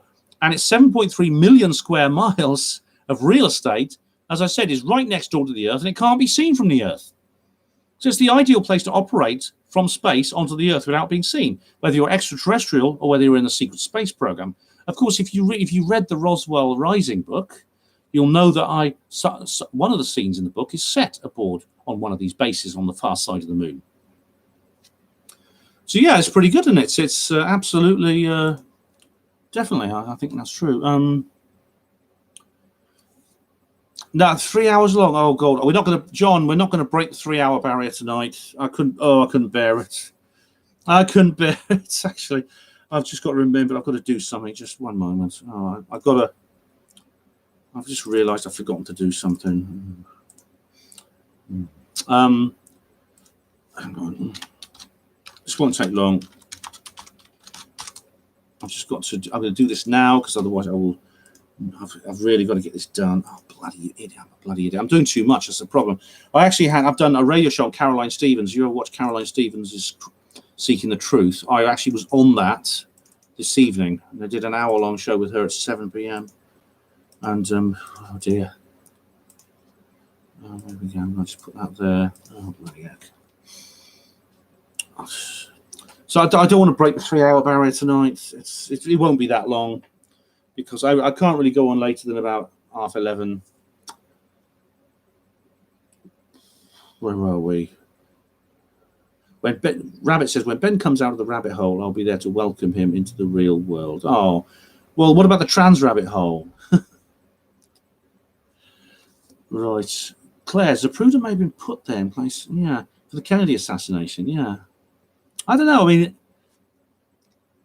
whatever happened, I mean, it's obvious Oswald's not the only shooter. Oswald's not the shooter at all. Claire, what about Jodrell Bank and Bernard? Yeah, they tracked something, but Claire, they tracked a craft coming down to the moon. But they tracked actually a Russian craft, and Marcus is going to talk about that on Thursday. Alchemy says, anyone want to buy some? And it says something I can't pronounce. Green Sky, can the UK not start having its own rockets to space? Well, you know, Britain has a space program. There was actually a space plane design called the HOTOL, which it was cancelled. But it was going to be a British, runway to orbit space plane. Nothing to see. Fetzer has great sights of insight. I mean, his book on Sandy Hook was excellent, Jim Fetzer. But what he says about 9/11 is wrong, and he says it in a very bad way, and he's misleading people. He's good in some other things, though. E-Man says, the main thing I disagree with Fetzer about is his opposition to intelligent design. Yeah. He's right, yeah, the Sandy Hook thing. The intelligent design thing, that's very interesting. Did you see my video about John Lennox, where I discussed the intelligent design business? I should do a longer video on intelligent design. I am actually in intelligent design. I think is actually very persuasive, and Richard Dawkins is going to go crazy now. Oh yes, he hates it. It's the war on science, yapping terriers of ignorance. James, Max Egan. What about Max Egan? Max Egan, it's ambulance chasing what? Controversial. Max Egan. I like Max Egan. Max Egan is cool. Alchemy, the second monkey in space. They did send monkeys into space, and they were killed. The Russians sent a dog on Sputnik 2, the second rocket, and it died. And more about Zapruder. I don't know about that. Maxine is a con man. Well, have you watched my videos, the Shill Squad 3 Tribunal? I think we need something like that, because comments like this in the chat box actually a reason why we need some kind of tribunal. Villain, all right, UK could have a space program if we leave the EU. Oh, Villain, I mean, honestly, I'm a no deal, out today, soon as possible guy, but I'm the most extreme Brexiteer there is. I'm not sure leaving the EU would actually help in that respect. It might. I'm not sure how, so maybe you could explain. Maybe I could cover that in the future. Peter John, hello. Hi, Ben. I'm wondering if anyone else seen a video on YouTube by Smarter Every Day when he visits NASA. Is he the guy who saw the moon rock, who actually went to where they store the moon rock, and they showed him the vaults where they keep the moon rock? Clockbite. Ben, have you seen the Zambian space program, the Afronauts, on YouTube? I haven't. Is it like a comedy thing? I tell you, I used to love Lenny Henry's. He did a thing called JYTV, Katanga, where he used to take the piss out of. This is a guy from Africa doing like a amateur radio show called Joshua Yarlog. It was really funny. The Afronauts. I'll have to see that. I expect it to be extremely racist as well, which is another reason why I'll probably laugh at it. I love politically incorrect humor. James says, yeah, he's on the intimidation. Yeah. Oh, right, Claire. Right, it must be this. Okay. Well, I'm going to put that up then, because Claire, I think obviously this is the microphone I'm using. JJ, don't give Max any money. Well, thing is about Max claims he was stung by Ken O'Keefe, wasn't he, for money? Ken O'Keefe actually ripped him off. I don't know. I mean, this internet blood sports infighting thing, again, we need the tribunal system, which I talk about in that video. We need it. Alchemy. I will bend over backwards for anyone, but won't bend forwards so you can see my moon. Oh, Alchemy. There goes my fantasies out the window. JJ, yep. Boris, there's a live stream on Boris Friday. Just make a note in your diary. Well, there's 64 people watching now, so that's good. That's more than last time. So Friday evening, 9 p.m., I'll be doing a live stream on our new fearless leader. I respect your Moon Truth Academy. Yeah, Moon Truth Academy. It is kind of that, isn't it? Or is that Alchemy you're talking to. I won't go into Boris tonight because Boris is going to be covered on Friday. So anyone who's comments about Boris, I will post them again on Friday. I will cover them. Rabbit, what books have I read? I've read Wisniewski's book. I've read there's a new one. I haven't read the Trevor Weaver's book yet. I'm going to order it. There is I've read Dark Moon, Apollo and the Whistleblowers, and Ralph Renee's book. I've read a few others.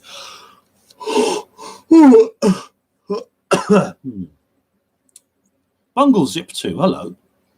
You're a Rainbow fan. I saw one of those black triangle UFOs in 1994. Why isn't this technology brought forward to the public domain instead of showing off the ancient rocket tech? What's going on? Yeah, exactly. Well, these black triangles, some of them are man-made. I believe some of them are extraterrestrial, but a lot of them are TR-3Bs. Well, that's the question, isn't it? And I've done loads of videos about this. I've written 3 books about this, Bungle Zip. Why do we fly around in jet aircraft and blast off into space on giant fireworks, which could barely get us 100 miles up? They chug laboriously into low Earth orbit on these huge, massive towers of fuel, when we have things that could just drive anywhere in the space, in the solar system, as easily as driving a car between British cities. Nothing that seems. The dinosaurs with the gravity. Yeah, this is the expanding Earth thing. Yeah. John is addressing Neil Desperandum. Taff. NSA installs satellite relay dishes on the moon. They're communicating with the ETs. And the signal goes to the VLA in New Mexico. All right. Surprised me. They've got bases there, I'm sure. James, I'm confused. Is the space program fake and does Alchemy... Taff, they communicate in symbols and graphics. Yeah. Alchemy. I've got bigger balls than King Kong. All right. Kipper Bum. Hello, Kipper Bum. How are you? I hope you're well. I'm wild camping in Rendlesham Forest. Oh, right. Kipper, let me know if you see any UFOs, all right? Because that'll be an exclusive, a live report. Rabbit says, many conspiracy theorists are very dishonest people. That's why they assume everyone else is. So you can't read a book by a conspiracy nut and think you have a balanced and researched view. Well, Rabbit, as I explained to you earlier, I have tried to get a balanced and researched view by reading material and studying material on the other side of the story, which means lots of YouTube videos by people you don't consider nuts, who believe the moon landings. And if James Oberg actually publishes this book eventually, I will read that too. Will that satisfy you? David Schultz. Yeah. Rosemary Ellen Guiley has died. If you read her Panmo voice, I just actually published a brief obituary to her. If you look at her Panmo voice blog, I wrote that today. It's absolutely very, very sad. I met Rosemary at the Ex-Politics Leeds, and we had a long conversation, actually. We got on very well. We talked about the gin and why you shouldn't sleep with a mirror in your bedroom. Very interesting.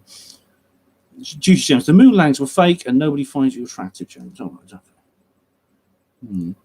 Claire, Reed Richards and his family crew got superpowers and became the Fantastic Four as a resulting through the Van Allen belts. Oh, is that like a plot device of a movie or book, Claire? Right, there's a couple of discussions between people. Neil, Ben, what do you think where James Van Allen asked about the radiation belts and he said that it was a concern, but it comes down to the minimized exposure time they flew through the thinnest parts? Yeah, that came through after the whole Casing published his book, and there had to be some kind of response.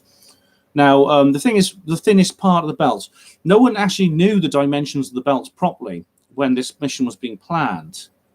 They'd only been discovered in the geophysical year of 1958, or was it in 59?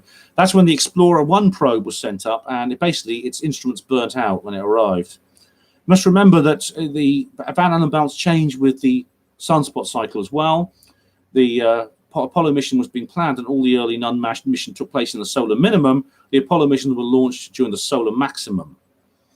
So I don't believe. Certainly, also Van Allen actually said earlier that there were concerns about the Van Allen belts. There are actually designs for spacecraft which have like a radiation chamber inside them, which astronauts go into when they pass through the Van Allen belts. Taft says, to quote Lou Baldwin, the sun gives birth to planets by spitting them out. In a flat earther's world, they're spun out like frisbees. I don't think there are planets in the flat earther's world, are they? It's just a dome, isn't it? Rabbit, world order democracy would be a good thing, would it not? Oh, yeah. Like Star Trek, the Federation. I mean, Star Trek has many really amazing concepts, which may be true or not. But the most unbelievable thing I saw on Star Trek is the idea that there is a benevolent world government, one which is even spread to other planets. And that it's warp speed and teleports are nothing compared to the incredulity I feel when I hear about that. Interestingly, it's called the Terran Federation. Now, Blake 7, which is a much more dystopian Orwellian type series, which actually came out 10 years after Star Trek, which is in some ways a lot better, although I'm a big Star Trek fan as well. Their world government was also called the Terran Federation, but it was actually a demonic kind of new world order. Bungle Zip 2, there should be pictures from the moon. There should not be pictures from the moon surface. Photo film fogs in radiation. Yes, that's right. Marcus talks about that. There's lots of other problems to do with vacuums and things like that, and light effects. Human Padima says, talking of things that is real, the Israeli rocket was Israel's rocket to the moon real? Oh, right. Oh, the James Earl Rafe was a reference to the China Crisis Black Man Ray. Oh, right. Okay. Strange State Poet. I see. So it's all song lyrics. Yeah, I mean, what happened to the Bereshit craft? I don't know. It just failed at the last minute. It's very odd. Maybe they were about to see something they shouldn't. Neil says, Ben, as you talk about neocons and Strauss with a Marxist history, isn't the Nazi ideology actually leftism being a form of socialism, but aren't these all competing forms of authoritarianism? Yes, they are, Neil. They are competing forms of authoritarianism. Yes, Nazi is short for Nationalsozialist, so it is a form of socialism, and they compete with each other. Left infighting is hardly unusual, is it? Look at the TERFs and the intersectionals at the moment. If the left ever took over the world, they would destroy each other, because they wouldn't have evil white males to hate anymore, because we'd all be dead. So what would they? Who would they hate? Who would they attack? They'd turn on each other. They really would. Nuttin says, Fetz, I believe, correct. He is about some things. Where are we now? Just come back a bit.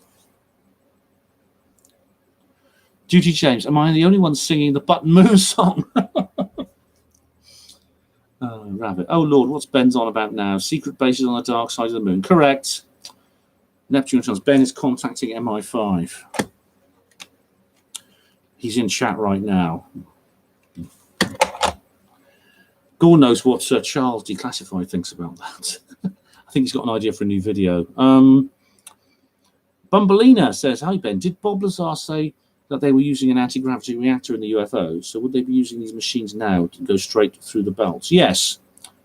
I don't know, Bob Lazar didn't specifically say this, but the gravitational field actually acts as a radiation shield as well. This is the point. It affects all matter. You can actually do this with any form of. It's very interesting that, yeah. Taft says Oberg isn't worth the skin off your skin off your shit. Well, I'm actually would be willing to talk to him, be civil to him. I'd be very interested to hear what he has to say.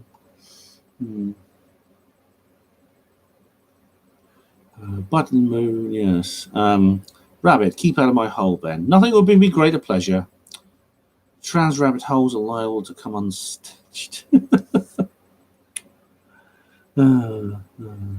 Right. Where are we now?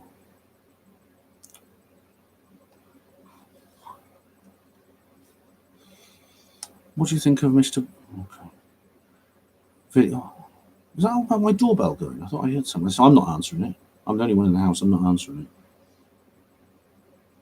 I'd rather be king for a day than a slave for a lifetime, says Alchemy. Villa Norris says, was there a Russian lunar probe at the same time, or just before the moon probe?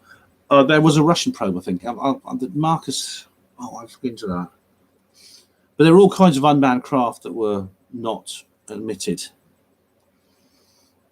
Where are we? Videos from the underground. Fetzer used to be a Marine.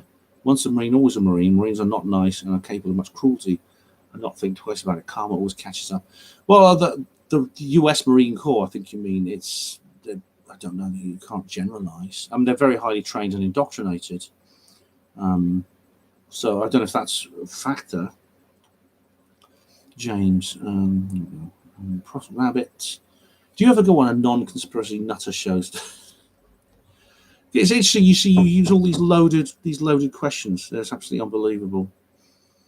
Do you ever go on a non-conspiracy nutter show? Oh my god. Oh, hang on a minute. Just one moment. I'm going to mute the mic a second. Hello?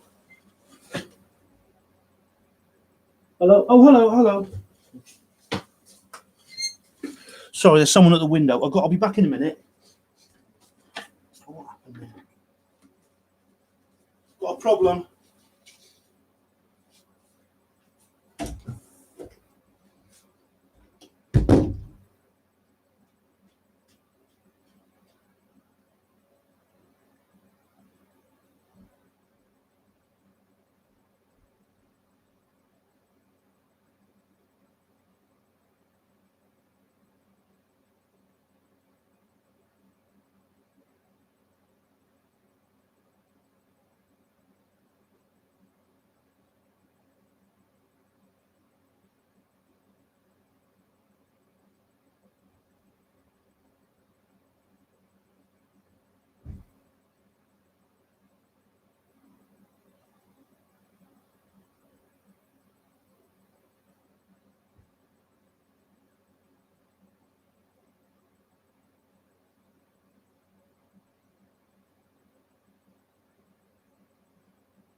Sorry about that, everyone. I'm back. Oh, hang on. All right, I'm back. Oh, where am I? Sorry about that, everyone. Are you still hoping you still hear me? I don't need that, do I? Do I ever go on non-conspiracy nutter shows? Let's get rid of that. I don't need that at all. It says Rabbit. Do I ever go on non-conspiracy nutter shows to talk to people who can answer your questions? People who don't just confirm your own beliefs. Rabbit, are you familiar with the Merseyside Skeptics? You know that Marsh has a show called Be Reasonable. I've been on it. So yeah, the answer to that question is simply yes. I've also challenged someone else called they have something called Conspiracy Theory Watch, who asked me to be on their show. I said yes, and they haven't contacted me. Okay, is that good enough for you? Nothing as it seems. If your neighbour would be all right. Try something vegetarian. Hello, try something vegetarian. How are you? 50 years of fakery. Yeah. Welcome.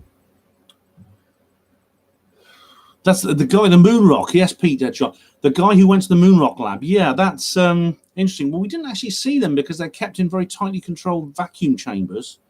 But I remember he was shown the vaults where they're kept.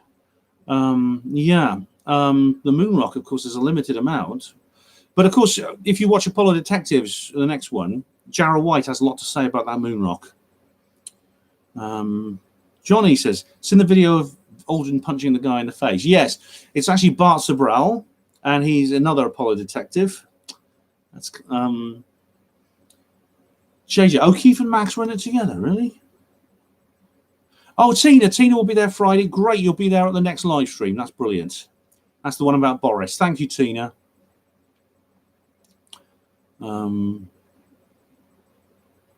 Alchemy says we need more Del boys. Slap her on the arse and say, "Do you fancy a curry?" Is that your chat up line? Is that your dating advice? I bet you're single, aren't you? I'm not going to talk about Boris. Vegetarian. If you want to talk about Boris, come back on Friday at 9 p.m. UK time. I'm doing a live stream about our new Prime Minister. Okay.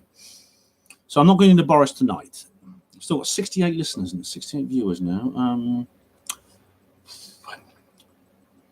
Videos. When viewing your movie on Apollo 11, everyone clapped at the end, so the project is still causing esprit de corps. Yeah, that's videos. You mentioned that. I think a round of applause at the end. People, I understand why people like it. I do. And I did get, even though I don't believe a bloody word of it, it didn't change one single opinion in my head. There was nothing in that film, actually, that changed a damn thing. I understand why people like it, and I enjoyed it. I said I was moved by some of the sentiments of it. Claire, the expanding Earth. Yes, that's very interesting. James, you saw a black triangle too. Frederick, hello. Try something vegetarian. Jesuits created Islam according to Alberto Rivera, and Jews created the Jesuits, the Illuminati, Freemasons, and the Church of Satan. Well, I've done a video on Jews. I don't believe Jews are behind the New World Order, and I've done an entire video on that. But the Jesuits did, the idea that the Islam was created is very interesting. And the evidence is distinct that it actually does date back to the Vatican. I think it was not the Piso family, it was another Vatican family in the early days of the church, which actually did actually write the Quran. Muhammad was essentially an invented character. It's very interesting. It's a complicated subject, though. Max did have valid points about Ken. Talked about. Yeah, John, I don't remember the conflict between those two guys. I mean, I like Max, I like Ken. I don't know exactly what that was about. Yeah, vegetarian. Can we talk about Boris on Friday? Come back. We'll talk about Boris on Friday. Alchemy, I don't want to listen to you. That's vulgar. I'm just going to delete that because that's vulgar. Where are we now? Frederick, you like Manchester City? I'm City till I die. Taff, you know Ilona. Ilona, I don't want to pronounce her surname, but she's a Polish lady who channels the EBE Ollie. Yes.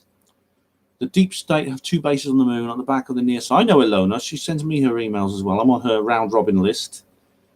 I don't think she speaks English, but it's called Google Translated. But I do read as many as I can. James, we lost David Farrand as well, didn't we? There's a lot of people dying. Of course, Beats Art, Colin Snuggs, if you remember my last video. Okay. Vegetarian, could you come back on Friday? We will talk about Boris then. Is that all right? Well, people want Immortal, says Eamon. I don't know. Lee's Immortal Fantastic. Stanley's Immortal Fantastic Four. All right, that's interesting. Yeah, Taff, I know Ilona. James, you sleep with a mirror in your bedroom. Have you ever seen Constantine? Or even Snow White? Yeah, I had a long discussion with Rosemary Ellen Guiley on that. She's a very interesting lady indeed. Neil, Ben, I went to Rendlesham last week with my girlfriend and son. We walked the UFO trail and watched your video with Larry.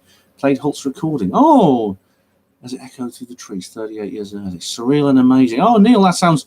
I've never done that with Holt's recording. I should try that, shouldn't I? But I'm glad you had fun. I'm glad you enjoyed my video with Larry. I'm very pleased with that.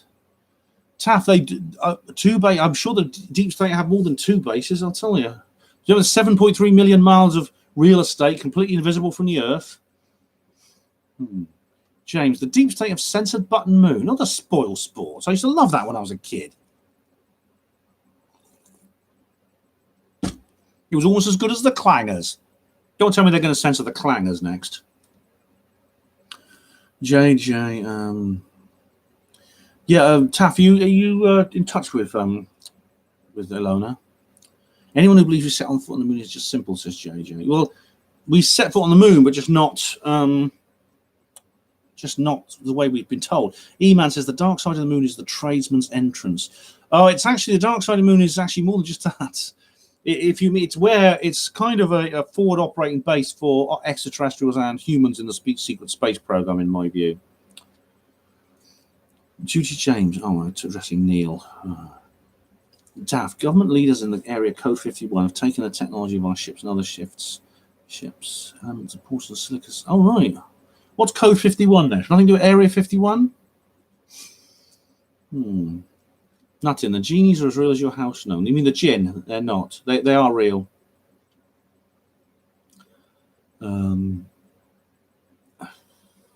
Led Zeppelin. Hold on. What's this? Okay, I'm going to go for a bit. Third dimensional electric and magnetic fields, says Try Something Vegetarian, to cut light invisibility. Tina Silver, the Israeli rocket was circumcised. Oh, that was naughty, Tina. It was I don't know if maybe it was, but God blimey. What an awful thing circumcision is. It's disgraceful. Oh man. It's awful. You've ever seen Janice Barcello talking about circumcision, what they do to babies and things, saying it affects a baby's life, its whole life. It's there we go.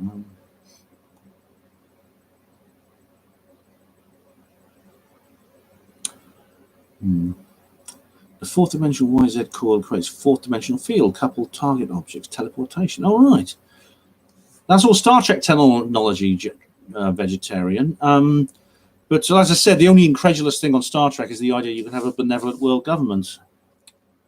Taff, the Jamaican toboggan team, says Taff. Oh, was that, you've seen that film Cool Running? It's very funny. I like that. Vegetarian says the fifth dimensional slantic gravitational field. Right. Is this how it works? Is this how these black triangles work? Alchemy says, oh my, what's this? Oh, Alchemy has a flat earth comment. The moon's a fucking luminary, you fucktard. You can't land on a light. Alchemy, flat earth video. Just watch that. I'm so glad I did that flat earth video. You know, I can just shut these people up. I mean, all these bloody flatards who keep poking and prodding in every video I do with comments and things. I can just say, oh, flat earth video. Just go and watch that. I don't have to answer them anymore. I've got an answer for them. I have a point of reference. Where are we now? Hugo Rune, hello. Fourth dimension, yawn. Fifth dimension. I know, Hugo, you have your own view on this, and this is to do with, I think it's the electric universe you were talking about. Although that's probably oversimplification. MR Ben counters as MI5. James, oh yeah, I'm not in MI5, but I would say that, wouldn't I? Mr. Me, how do you do without that flux core capacitor? Oh, well, it's very simple. You just, I don't know, you find some other way to travel back to 1985, don't you? JJ Rabbit. Rabbit is a Nick Pope fan. Oh, so you're the one who's a fan of him, JJ Rabbit, are you? James Tilly Matthew. Navigate X Hamster. Oh, God. Don't post links, please, to anything on X Hamster. It wouldn't be published anyway, but you could get my bloody video blocked for that. Alchemy says, Bob's a fucking goldfish brain if you believe that psychological warfare operation is really dim. You're talking about Bob Lazar. Well, again, not an argument. Neptune, your cat's been away for the last 5 days, but listening to Ben, she has a big load of nosh now. Oh, Ben the healer. Oh, no, your cat's been eating very little. All right, so I've given her back her appetite, Neptune, have I? That's good. Vegetarian, yes, they are. The moon landings are fake. Nostataf Kaskandawel, he's going away. The satellites are real, Veggie. Yes, they are. And the Earth is ball shaped. Yes, it is. So thanks, Veggie. Yes, that's right. Nostataf. Coming already, Hugo Hevid, Natalie. Coming already, Oitin Kamano, Hugo. Oitin Kamano Hevid. Tebik Tafavi. Nothing says brown chicken, brown cow. I don't know what that means. Eman says Pink Zeppelin were a great band. I think you mean Led Zeppelin. Ben, you haven't. No, I can't find the mute button. Sorry about that. There was someone knocking my window because they rang the doorbell and no one answers. They knocked my window. I just went and sorted them out. Veggie Polo is fake. Yes. Conspiracy factist. Yes, exactly. No, it's not my crack dealer Alchemy. What you saying? He texts me when he wants me, and I meet him in a public place. I'm back. Yes. Oh, so people are wondering where I've been. Yes. An astronaut. Yes, NASA shows an astronaut dropping a plate on the moon. But yeah. Oh yeah, that's right. That was it Jet? What's his name? Jet Windsor found that. He's not speaking to me though. Hugo, I've not. As you see, the aliens have returned to me. Yes. Oh, you saw someone's into PG tips. Oh, when I step away from you, you can see my bloody stuff, can't you? Yes, I that's my tea, my supply of tea. Taff, NASA cuts Oberg's funding for the book because he would have discovered too much. Maybe. Oberg is still convinced the moon landings were real, and he's going to say so at some point. Videos. Do you devote a lot of time and effort into these broadcasts? Much appreciated. You're very welcome. It's a pleasure. Videos. When we all share information, the truth has got to get out eventually. Yeah. James, you can't replace me. I'm unique. No, I'm back, Hugo. Yeah. Hello, Bill. How are you?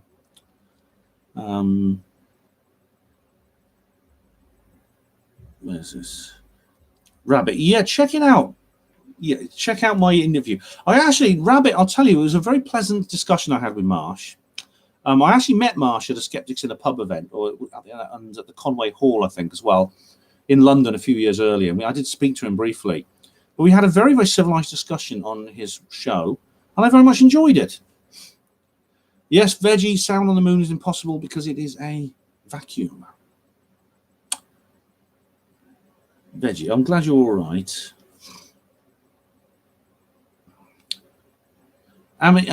Anonimo, what do you mean a vacuum is impossible? It's not impossible.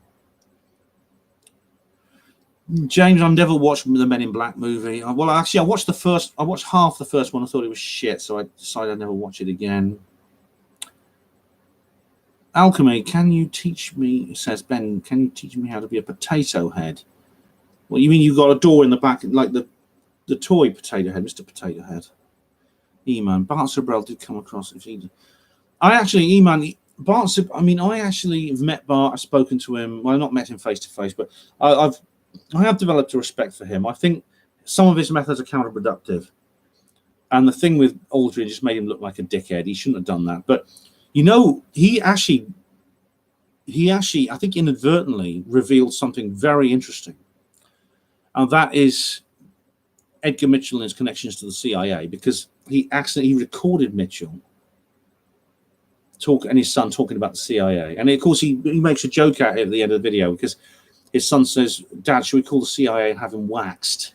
At the end, of course, they wax him, don't they? Do you remember if you watch Astronauts Gone Wild?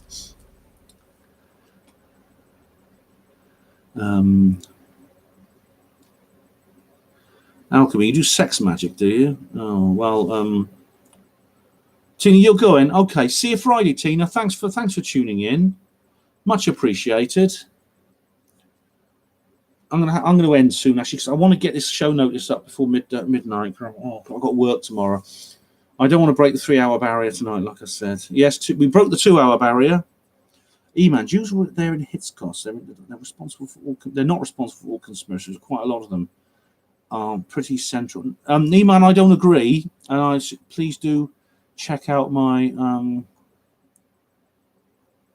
Okay. Oh, where am I? Please do check out my my video, The Jews. Okay. Okay. Jim Bob Daz. Hello, Jim Bob. What do you think about the electric universe theory, Ben? Oh, and I have seen a Black Triangle. Rich Hall interviewed me about it. Jim, were you Jim Bob? Were you the guy who I met at Probe with the model Black Triangle? Because and you were on Richie's show. That they almost identified, because that was very good. And the stuff about the flying triangles was very interesting. The electric universe theory, I don't know. Hugo Roon talks more about that. Wolf Thornhill wrote a book about it, I remember. No, 9 p.m. Friday night. We're going to talk Boris Friday 9 p.m. And there'll be a notice. I'll put a notice up tomorrow about it. Vegetarian, I know, because there's a lot of. I'm working my way through these comments, but there's so many of them. Veggie, I can't answer them all. I've already eliminated the ones I read during the read off. Alchemy, Ben censored my man-spreading wonder. I didn't. If he's backing the girl who won the award for the anti-man, I don't know what you're talking about. I haven't deleted anything where you haven't just been, of course. I've only deleted about 3 of your comments. Yeah, John, the Electric Universe, right. Veggie, do you think humans landed on the moon with a saucer, Ben? Yes, I do. Rabbit, I believe in gin. Yes, I do. I think the gin are real. The late, great Rosemary Lane Guiley has written a good book about that. The Jews are innocent, yes. If there are Jews on the inside, but they're not on the inside because they're Jews. I've done an entire video about this. Again, for the same reason the flat earth thing, I just want to be able to give people somewhere to go and say, look there's your answer. James, I've always wanted to balance Kerry Cassidy's chakras. So have I.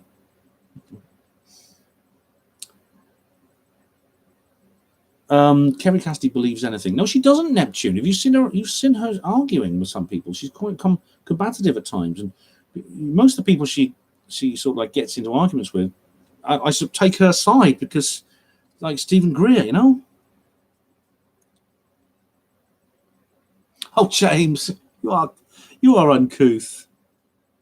Alchemy, I'm not a flat earther, you fucktard. You're assuming that makes an arse out of you and me. All right, Alchemy, I'm sorry. All right. You talk about luminaries and lights. That's a classic flat earth trope. All right. So if you talk like that, it's perfectly reasonable that I might think that you are a flat head. Okay. Okay, Alchemy. So Rabbit says underneath, you're going to have to be more specific. Absolutely. Yep, gins. Yeah. David, dinner time for you. Thank you very much. Hope you can make it Friday, David. Oh, you're going to be there Friday. Brilliant. 9 p.m. Friday. Enjoy your meal. All the best to your missus. James, can we please refrain from speaking Welsh? Fluent Taft plays havoc with a man's semi. Oh, diw. Mae'n hyfryd iawn. Mae'n dyn hyfryd iawn. Wrth y ferth I hard iawn. All right, that's it. No more. Alchemy, the world is whatever shape you want it to be. The observer collapses the quantum wave function we live in the realm. Alchemy, in a general sense, yes. However, there is a physical consistency to the universe. And I actually talked about this with Nikola Tesla. If you ever listened to her Panmo Radio, it was very interesting. Hey, man. No offense, I'm quite flabby. I'm trying. I ate very little. Ate nothing for 72 hours, just made me skinny fat. I'm going to the gym, eating peanuts and drinking vodka, watching this. All right. Well, just eat good food and exercise and you'll lose weight. You know. They do exist, Jin. The gin exists, Neptune, yes.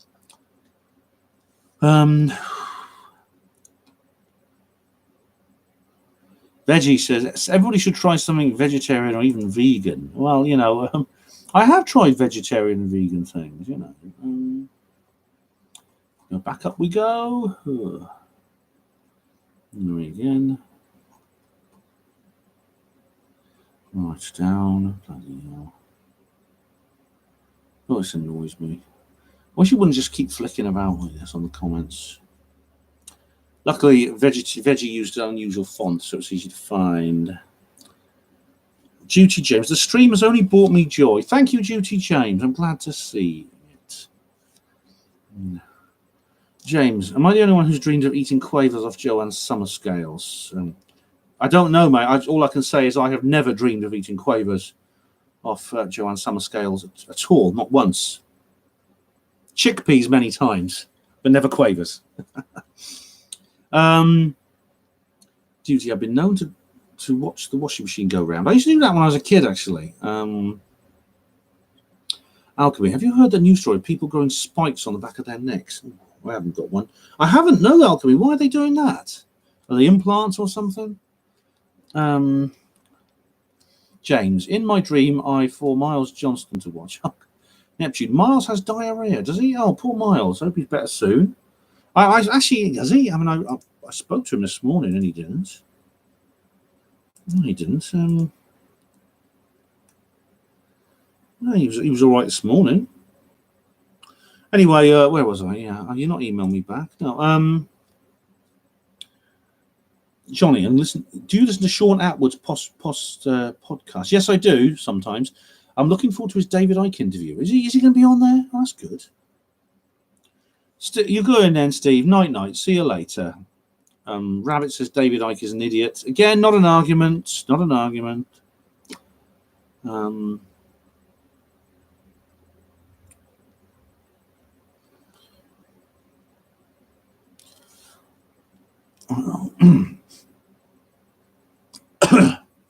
Brexit, Trump. Oh, right, Rob, you saw that. Yeah, I was in London, those bloody idiots. Jim Bob Daz says, no, oh, wasn't you? Okay. I'm in with the seal mutilations. You're not all right. You're not David Caton, are you? Are you David Caton?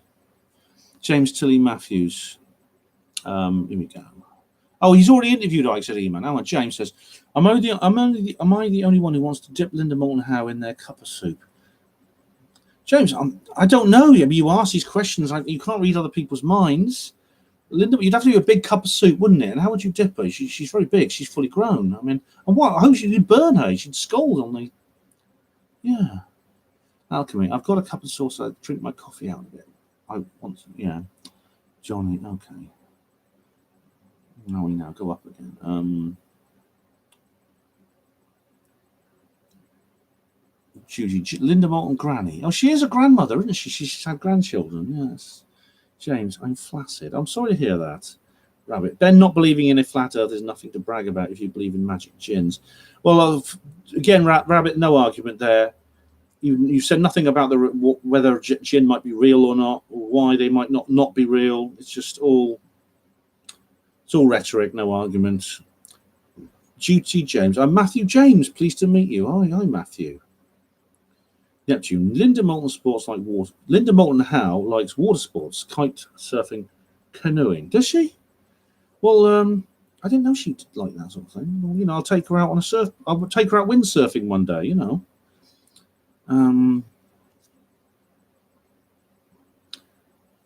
Where are we now? Okay. I'm nearly at the end of these comments. I do have milk in my tea, Rabbit. Here we go. Jenny LMH looks fun. I saw her actually. I didn't speak to her, but I saw her from a distance, and I did manage to get a little bit of video of her. She's an amazing lady. I really like her. James, easy with that old Catherine Austin Fitz. Oh, Catherine Austin Fitz is nice. Yeah, she's.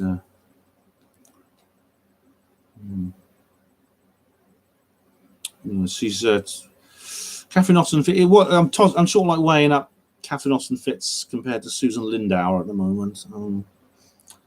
Anyway.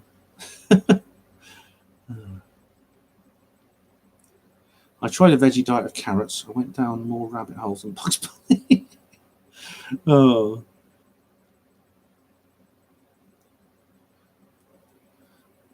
Where are we? All right, Pat Ryan. Credit to Sean Atwood interview with David Icke. I've not seen it, but yeah, it's interesting. Rabbit says David Icke had a mental breakdown in the 80s. He's been making a living out of it ever since. Rabbit, no, he hasn't. Please watch my video, Renegade, my review of the film Renegade. Duty James, who's a reptile? Susan Lindauer, or I'll tell you who looks a bit reptilian. What's that lady's name? The lady who was a banker. What's her name? She was a banker. She was sort of like came out around about the same time as Catherine Austin Fitz. Eamon, madness is close to genius in the Irish dictionary. Yeah. Jilly, a full colour truth spread calendar would be a good idea, Jim. Yes, it would. Alchemy, I am from Cheshire, England, and the Cheshire Cat's motto is imagination is the only weapon against the war on reality. That's a war on reality. Oh, really? Rabbit, no, David Icke is not all rhetoric. Please watch my review of Renegade. We talk all about all kinds of things. He talks all about all kinds of things. Hugo Rune, I don't put much milk, just a tiny spot of tea, that's all. James, Catherine Austin Fitz, gotta be careful what I say there, would pop your black studs. All right. I hope to God she's not watching. Veggie says this is why NASA Mason always looks like they're addicted to cocaine. Boycott NASA. They do not warn of the meteor going to strike Russia. They didn't know about it. It was too small to see. You mean Chelyabinsk? They didn't know about it. James, Bikini Truth calendar. Miles Johnson would be in charge of the photo shoot. I'm sure he'd love that. Anonymino, I'm here by chance, but it could be useful to improve my English, trying to understand what you are saying. Anonymino, oh, Palaiadiana, are you Italian? Well, I'll try to. I hope it helps. I mean, this is all recorded if you want to watch it again. Video says Linda Moulton-Howe investigates the dark side quite a bit. Chris Everard also. There are ETs, positive and spiritual forces, who are not negative and influence us here on the present planet. Yes, that's true. Rabbit says, lol, Ike is not a renegade. He's a third-rate con artist peddling BS to the gullible. He's in there. Okay, so you're not going to watch that video then, because you're making assertions and you don't want it, and you immediately ring-fence them from more logical discussion. Anyone can do that. I could say 2 + 2 = 5, because everyone who thinks 2 + 2 = 4 is a loony, they're a con man, they're a fraud. Therefore, 2 + 2 = 5, QED. That's what you're doing, aren't you? James, I'm here for the truth poo now. Right. E-Man, are you here from the Pleiades? No. At least I don't think so. Dave Saxon, what's the yellow bucket for? Everyone asked that. I'm going to put a sign on it, right? It's for laundry. I put my dirty clothes in there.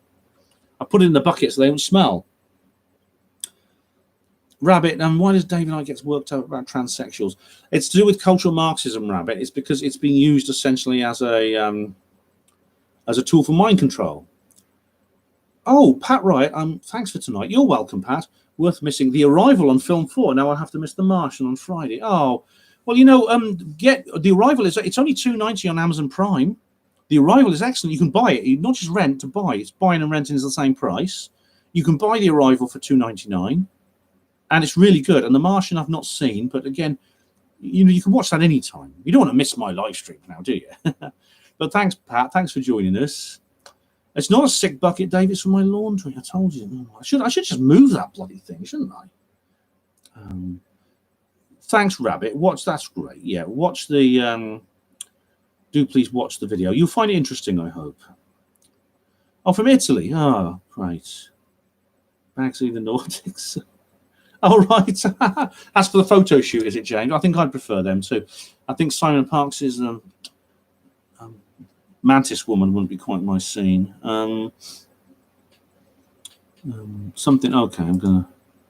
Where are we now? Jizzy Panty. Oh, forget. Okay, sure. Rabbit, feel free to leave a comment on there or make your own video. That's fine. Make a reply video. The Arrival is. Johnny, I've not seen The Martian, but Arrival is fantastic. It's an alien invasion movie, but it's like, I mean, alien invasion movies come in all shapes and sizes. They vary a lot in intellectual content and technical creativity. This one scores very high on both scales. It's the best alien invasion movie ever. Yep, Jono, yeah, you have to watch it more than once. Oh, Rabbit. Okay, we're coming to the end. Do you mind if we call it a day now, guys? Because it's 11:20.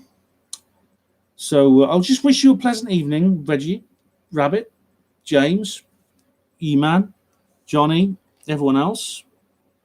Phuket. Hello, Phuket. He's here now. And James Tilly Matthews, thank you for joining. And Anamino, I hope you do well. Chocolate chip cornetto, all that kind of thing. It's the only Italian I know. See you, Rabbit.